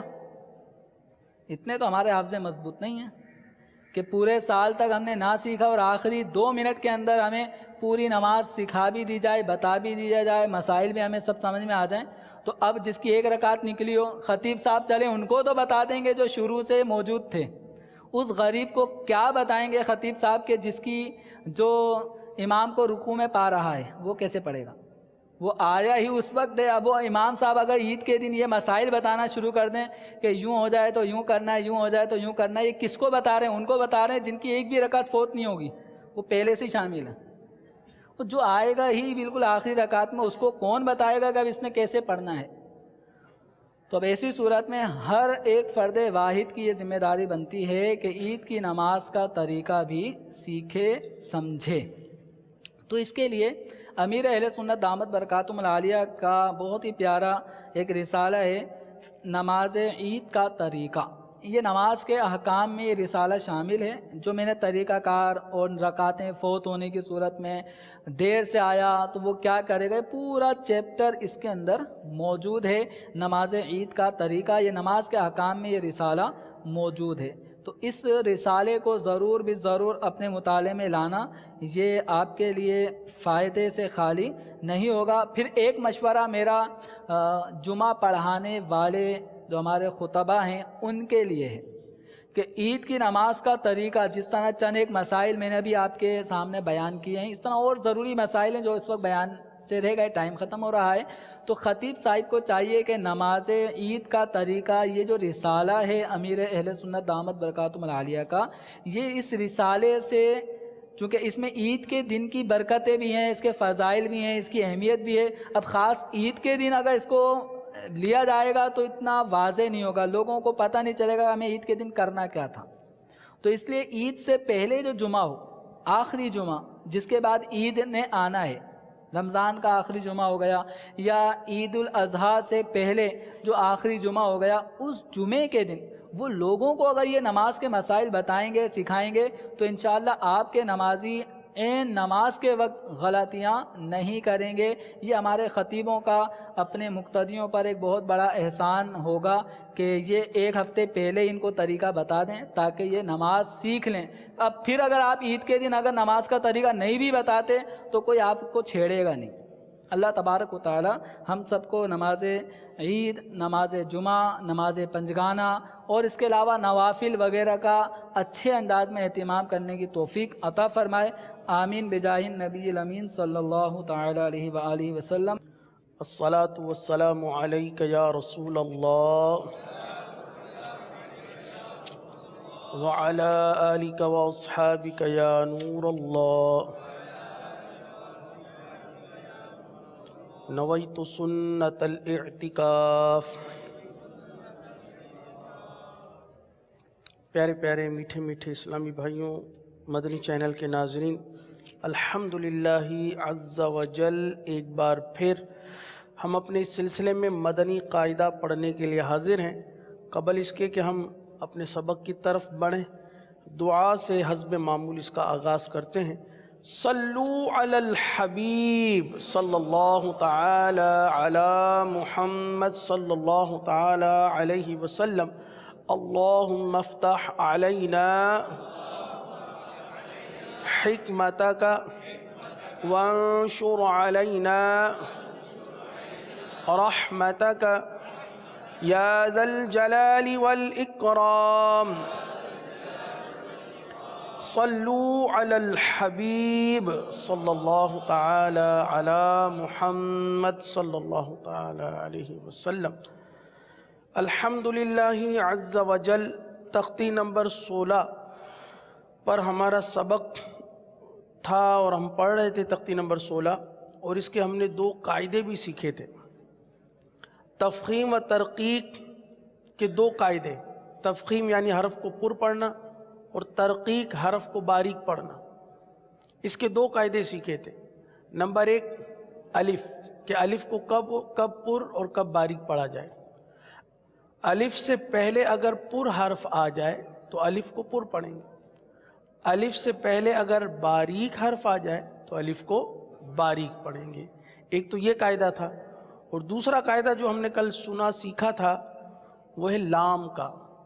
اس میں جلالت اللہ عز و جل کے لام سے پہلے حرف پر زبر یا پیش ہو تو اس میں جلالت اللہ عز و جل کے لام کو پر پڑھیں, اور اس میں جلالت اللہ عز و جل کے لام سے پہلے حرف کے نیچے زیر ہو, جیسے للہ باللہ وغیرہ نیچے زیر ہو, تو اس میں جلالت اللہ عز و جل کے لام کو باریک پڑھیں گے. جو مثال دی آپ کو, جیسے بسم اللہ, اللہ عز و جل کے لام سے پہلے بسم, میم کے نیچے زیر ہے, اس لیے اللہ عز و جل کے اس لام کو باریک پڑھتے ہیں. تو پیارے اسلامی بھائیوں, تیسرا ہمارا جو قاعدہ ہے وہ ہے را کو پر اور باریک پڑھنے کا قاعدہ. اب یہ تھوڑے سے تفصیل طلب ہے, کچھ تفصیل طلب ہے. اگر غور کریں گے تو انشاءاللہ عز و جل سیکھ جائیں گے, سمجھ جائیں گے. سب سے پہلا قاعدہ جو را کا بیان کیا گیا ہے کہ را کو کب پر اور کب باریک پڑھیں گے. را کو پہلے پر پڑھنے کی صورتیں بیان کی گئیں. را کو پر پڑھنے کی صورتیں, را پر زبر ہو یا پیش ہو, را پر زبر ہو یا پیش ہو, یا را پر دو زبر یا دو پیش ہو, یا را پر کھڑا زبر ہو تو را کو پر پڑھیں گے. صحیح ہے. دوسری صورت یہاں پر یہ مزید اس کے قواعد بیان کیے گئے اگلے صفحے پر. را ساکن سے پہلے حرف پر زبر یا پیش ہو, را ساکن سے پہلے عارضی زیر ہو, را ساکن سے پہلے زیر دوسرے کلمے میں ہو, را ساکن کے بعد حروف مستعلیہ میں سے کوئی حرف اسی کلمے میں ہو تو را کو ان تمام صورتوں میں پر پڑھیں گے. اچھا, اور را کو باریک کب پڑھیں گے؟ را کو باریک پڑھنے کی صورت ہے را کے نیچے زیر ہو, را کے نیچے دو زیر ہو, را ساکن سے پہلے زیر اصلی اسی کلمے میں ہو, را ساکن سے پہلے یائے ساکنہ ہو. تو ان تمام صورتوں میں را کو باریک پڑھیں گے. میرے پیارے اور میٹھے اسلامی بھائیوں, آئیے اب را کے قواعد کو سیکھتے ہیں اور سمجھتے ہیں. کلمات کی ادائیگی بھی کرنی ہے اور ہمیں قاعدہ بھی سیکھنا ہے کہ کہاں کہاں را کو پر اور کس وجہ سے پر پڑھا جا رہا ہے. تو آپ اپنے مدنی قاعدے کی تختی نمبر 16 کھول لیجئے اور اس کی سطر نمبر 6 سطر لائن نمبر 6 پر آپ انگلی رکھ لیجئے جس پر لکھا ہوا ہے رجلن. صحیح ہے, اس پر آپ انگلی رکھ لیجئے. آئیے اب اس کو ہم پڑھاتے ہیں اور یہیں پر قواعد کی پہچان بھی کرواتے ہیں. اعوذ باللہ من الشیطان الرجیم,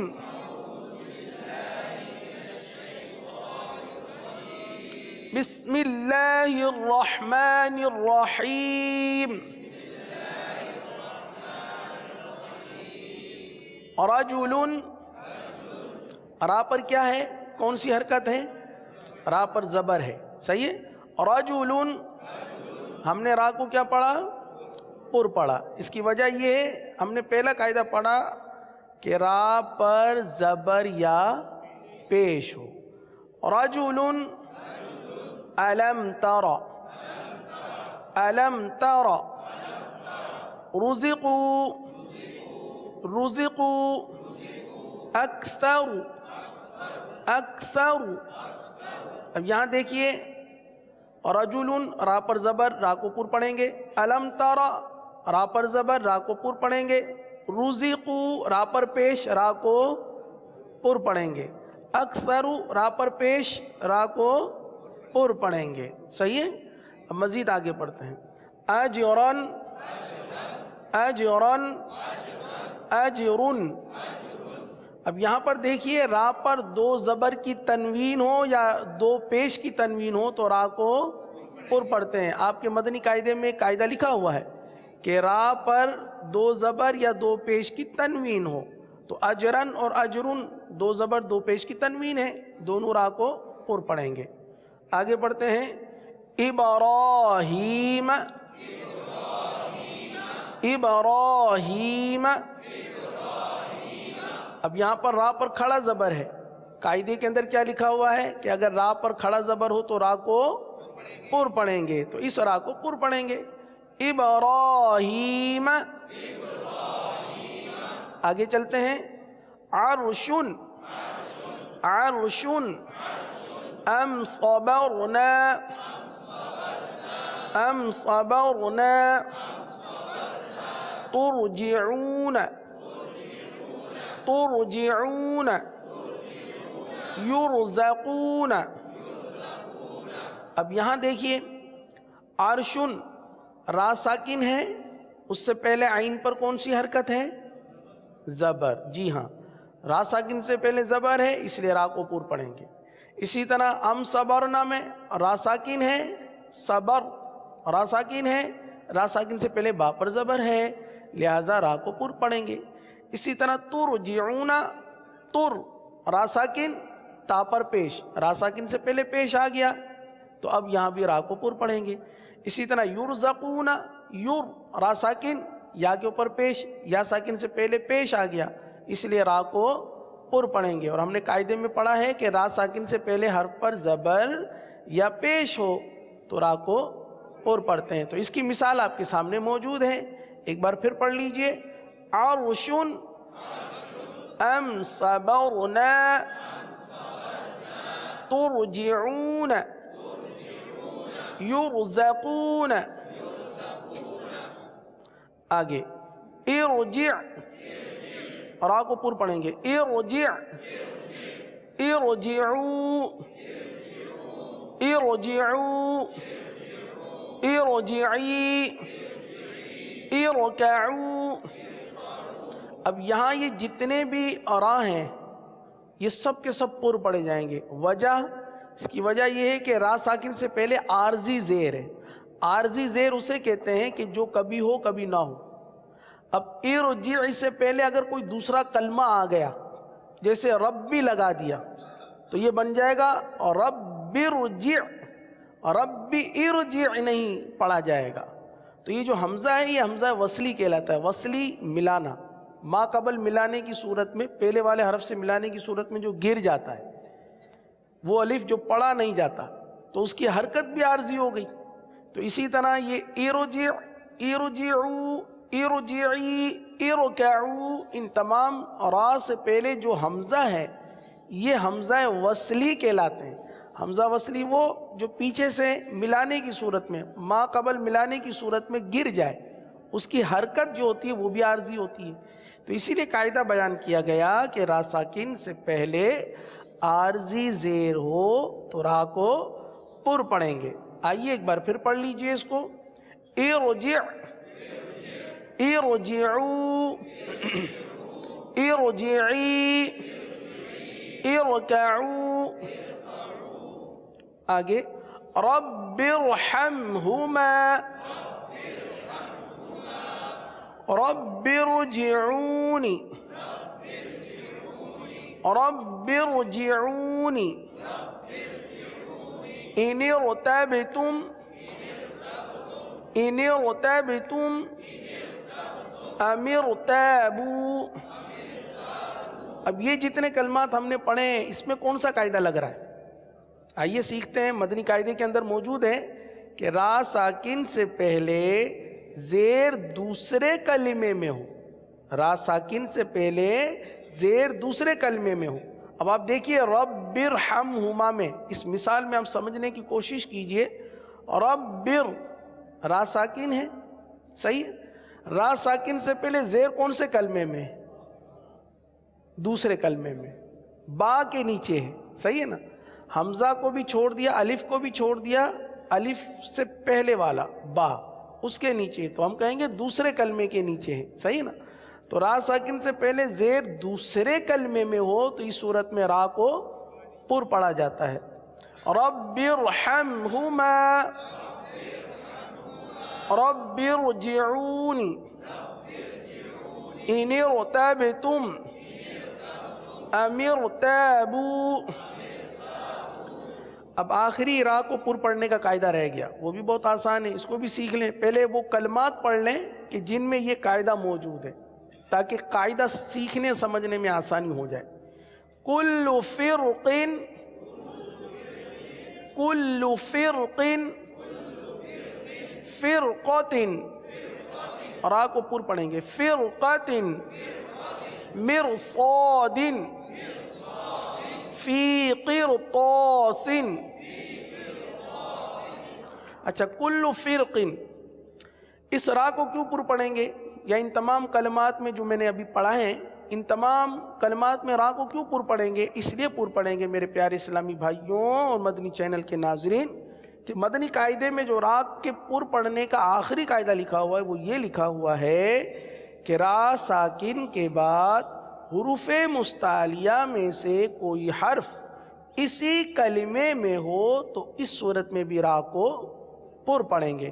آپ دیکھیے، فرقن، را ساکن کے آگے قاف، حروف مستعلیہ میں سے را کو پر پڑھیں گے۔ فرقاتن، یہ دوسرا کلمہ را ساکن ہے، را ساکن کے آگے قاف، قاف حروف مستعلیہ میں سے ہے، اس لیے را کو پر پڑھیں گے۔ مرصادن، یہ کلمہ دیکھیے را ساکن ہے، را ساکن کے آگے صاد حروف مستعلیہ میں سے ہے، لہٰذا را کو پر پڑھیں گے۔ فی قرطاس، را ساکن ہے، را ساکن کے آگے طا ہے، طا حروف مستعلیہ میں سے ہے، اس لیے را کو پر پڑھیں گے۔ تو را ساکن کے آگے حروف مستعلیہ میں سے کوئی حرف آ جائے تو را کو پر پڑھا جاتا ہے۔ اچھا، یہاں پر یہ کلمہ ہے کل فرقن، کل فرقن، اس کلمے کو پر بھی پڑھ سکتے ہیں، یہاں پر را کو پر بھی پڑھ سکتے ہیں اور باریک بھی پڑھ سکتے ہیں۔ صرف یہ ایک ہی کلمہ ہے جو کل فرقن، یہ کلمہ لکھا ہوا ہے یہاں پر، اس کی را کو پر بھی پڑھ سکتے ہیں اور باریک بھی پڑھ سکتے ہیں۔ اس کے علاوہ جتنے بھی ہیں ان تمام را کو پر پڑھیں گے۔ آئیے ایک مرتبہ پھر پڑھ لیتے ہیں کل فرقن کو، ایک مرتبہ پر، پھر اس کے بعد باریک بھی پڑھ لیتے ہیں تاکہ دونوں جو اجازتیں دی ہوئی ہیں اس پر عمل ہو جائے۔ پہلے پر، کل فرقن، کل فرقن، اب جتنے بھی رائے سب کو پر پڑھیں گے۔ فرقاتن، مرصاد، فی قرطاس۔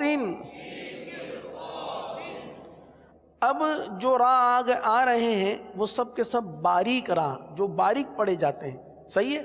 آئیے ان کو بھی پڑھ لیتے ہیں۔ والنہار، را کے نیچے زیر ہے اس لیے را کو باریک پڑھیں گے، جی ہاں ماشاء اللہ۔ آگے رجال، را کے نیچے زیر ہے اس لیے را کو باریک پڑھا، ہم نے اس کی ادائیگی بھی باریکی کی۔ رجال، آگے امر، را کے نیچے دو زیر کی تنوین ہے اس لیے ہم نے را کو باریک پڑھا، امر۔ فاصبر، فاصبر، را ساکن ہے، را ساکن سے پہلے زیر اصلی اسی کلمے میں ہے۔ فاصبر میں را ساکن ہے اور را ساکن سے پہلے زیر اصلی اسی کلمے میں ہے، اس لیے را کو باریک پڑھیں گے۔ فاصبر، فاصبر، قم فانذر، قم فانذر۔ آگے دو کلمے ہیں، یہ دونوں ایک جیسے ہیں، ان میں ایک ہی قاعدہ لگتا ہے۔ پہلے کلمات کی ادائیگی کر لیں، اس کے بعد اس کا قاعدہ بھی سیکھتے ہیں۔ خیرن، وقف میں خیر، آپ صرف اتنا کہہ دیں وقف، کیا کہیں گے؟ وقف۔ پہلے وصل میں پڑھیں گے پھر وقف میں پڑھیں گے، لیکن جب وقف میں پڑھیں تو وقف کا نام لے لیں، صحیح ہے؟ اس طرح پڑھیں، خیرن، وقف، خیر۔ آگے نذیر، وقف، نذیر۔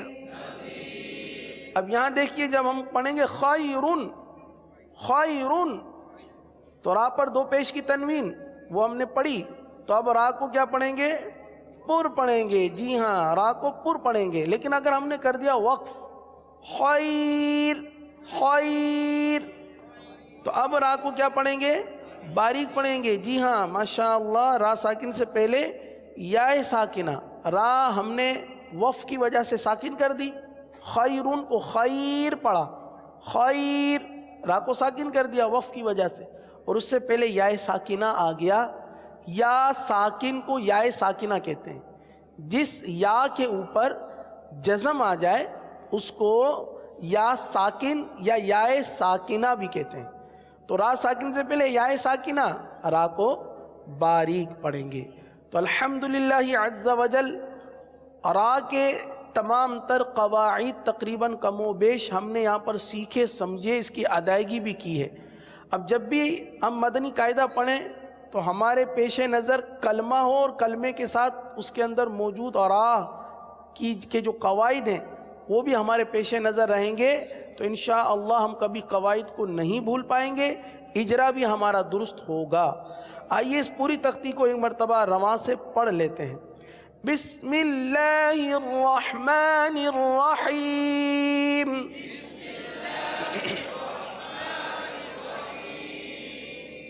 قال صراط سراجا كان مالا مفازا طالب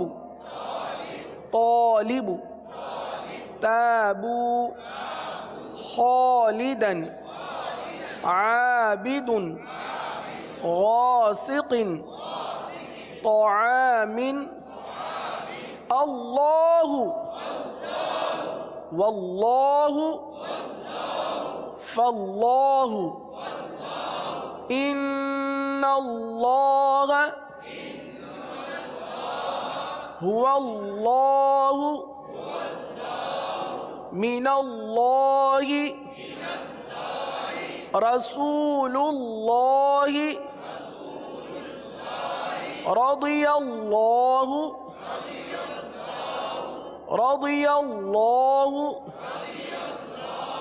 قالوا اللهم لله بالله بسم الله قل اللهم ما ولاهم إلا الذين إن الذين على صلاة رجل ألم تر رزقوا أكثر أجرا أجر إبراهيم عرش أم صبرنا ترجعون يرزقون ارجع ارجعوا ارجعي اركعوا رب ارحمهما ہاں واضح کریں رب ارحمهما رب ارجعون ان ارتبتم ام ارتابوا كل فرق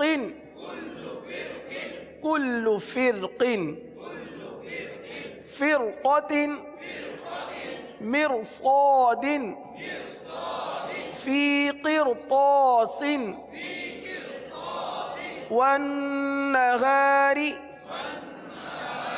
رجال أمر فاصبر قم فأنذر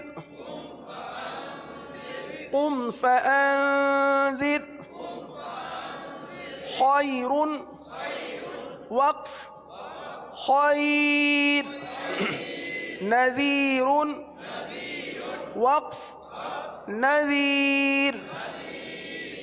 الحمدللہ عز وجل تختی نمبر 16 اختتام پذیر ہوئی۔ دعا ہے کہ اللہ عز وجل ہمیں اسے یاد رکھنے اور اس کی ادائیگی کو بھی یاد رکھنے کی سعادت نصیب فرمائے۔ آمین۔ الحمدللہ قرآن مجید کی آخری 10 صورتوں کی تلاوت، ان کی ادائیگی کے سیکھنے سکھانے کا سلسلہ ہوتا ہے۔ آئیے آج انشاءاللہ عز و جل سورۃ الفلق کی آیتوں کی ادائیگی کو سیکھیں اور سمجھیں گے۔ سورۃ الفلق نکال لیجئے۔ اعوذ باللہ من الشیطان الرجیم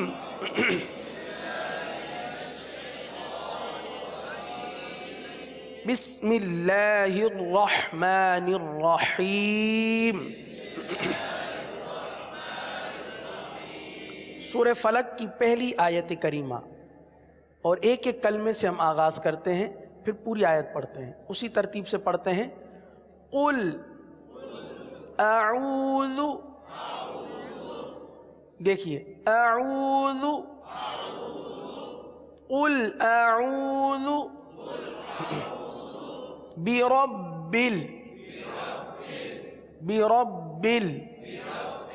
قل اعوذ برب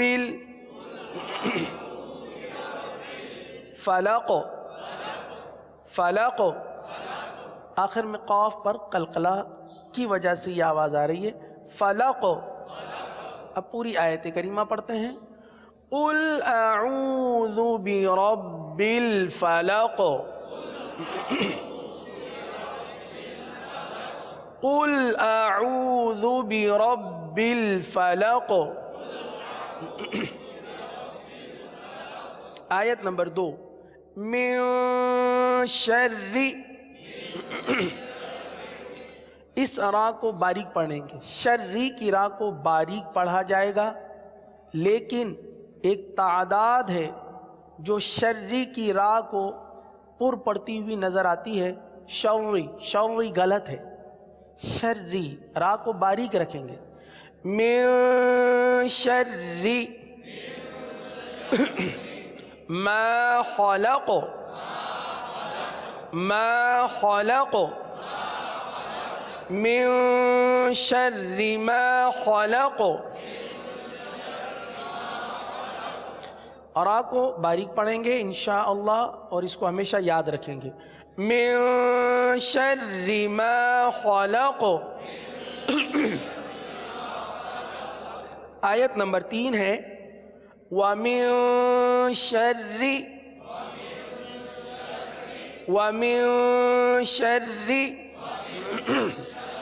غاسق، وَمِن شر غاسق اذا وقب، اذا وقب۔ پوری آیت کریمہ، وَمِن شر غاسق اذا وقب۔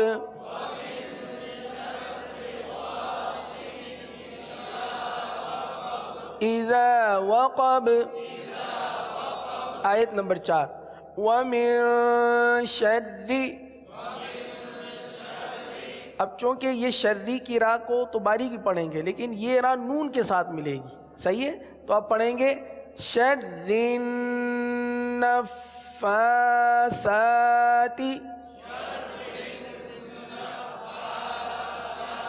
وَمِن شر النفاثات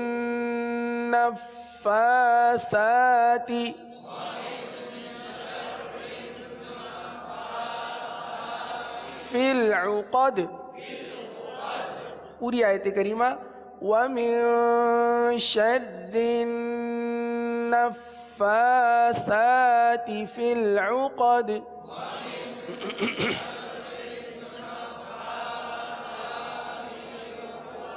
آخری آیت، وَمِن شر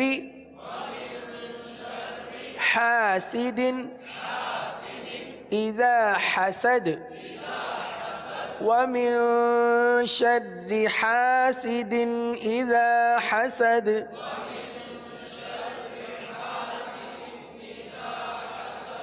اس سورہ مبارکہ کی کل بھی دہرائی کر لیں گے، ایک مرتبہ پھر اس کو سماعت کر لیجئے اور ساتھ پڑھ لیجئے۔ بسم اللہ الرحمن الرحیم۔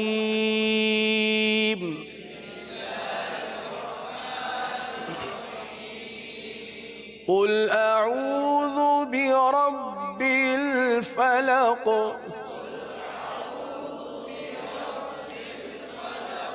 من شر ما خلق ومن شر غاسق إذا وقب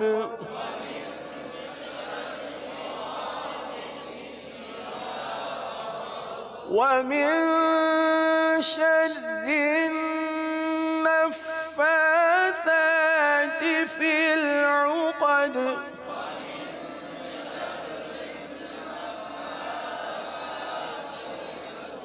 ومن شر حاسد إذا حسد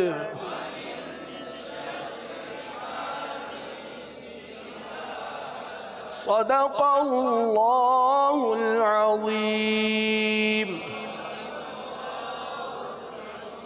اللہ عز و جل کی بارگاہ میں دعا ہے کہ اللہ تعالی ہمیں درست قرآن پڑھنے میں ہماری مدد فرمائے، آمین بجاہ النبی الامین صلی اللہ تعالی علیہ وسلم۔ مجلس کے اختتام کی دعا پڑھ لیجیے۔ الصلاۃ والسلام علیک یا رسول اللہ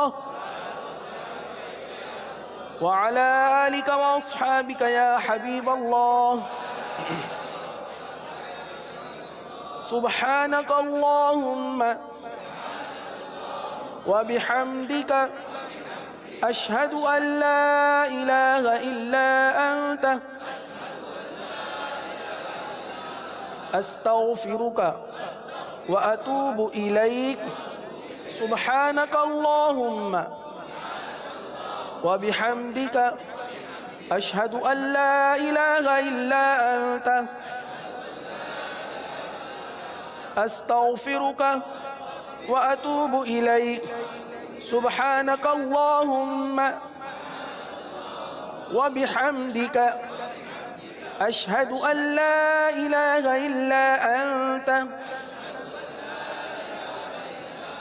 أستغفرك وأتوب إليك۔ الصلاة والسلام عليك يا نبي الله وعلى آلك وأصحابك يا نور الله۔ گزارے کیسے زندگی، آؤ علماء سے پوچھ لیں، آئے جو مشکل پیش کوئی، آؤ علماء سے پوچھ لیں۔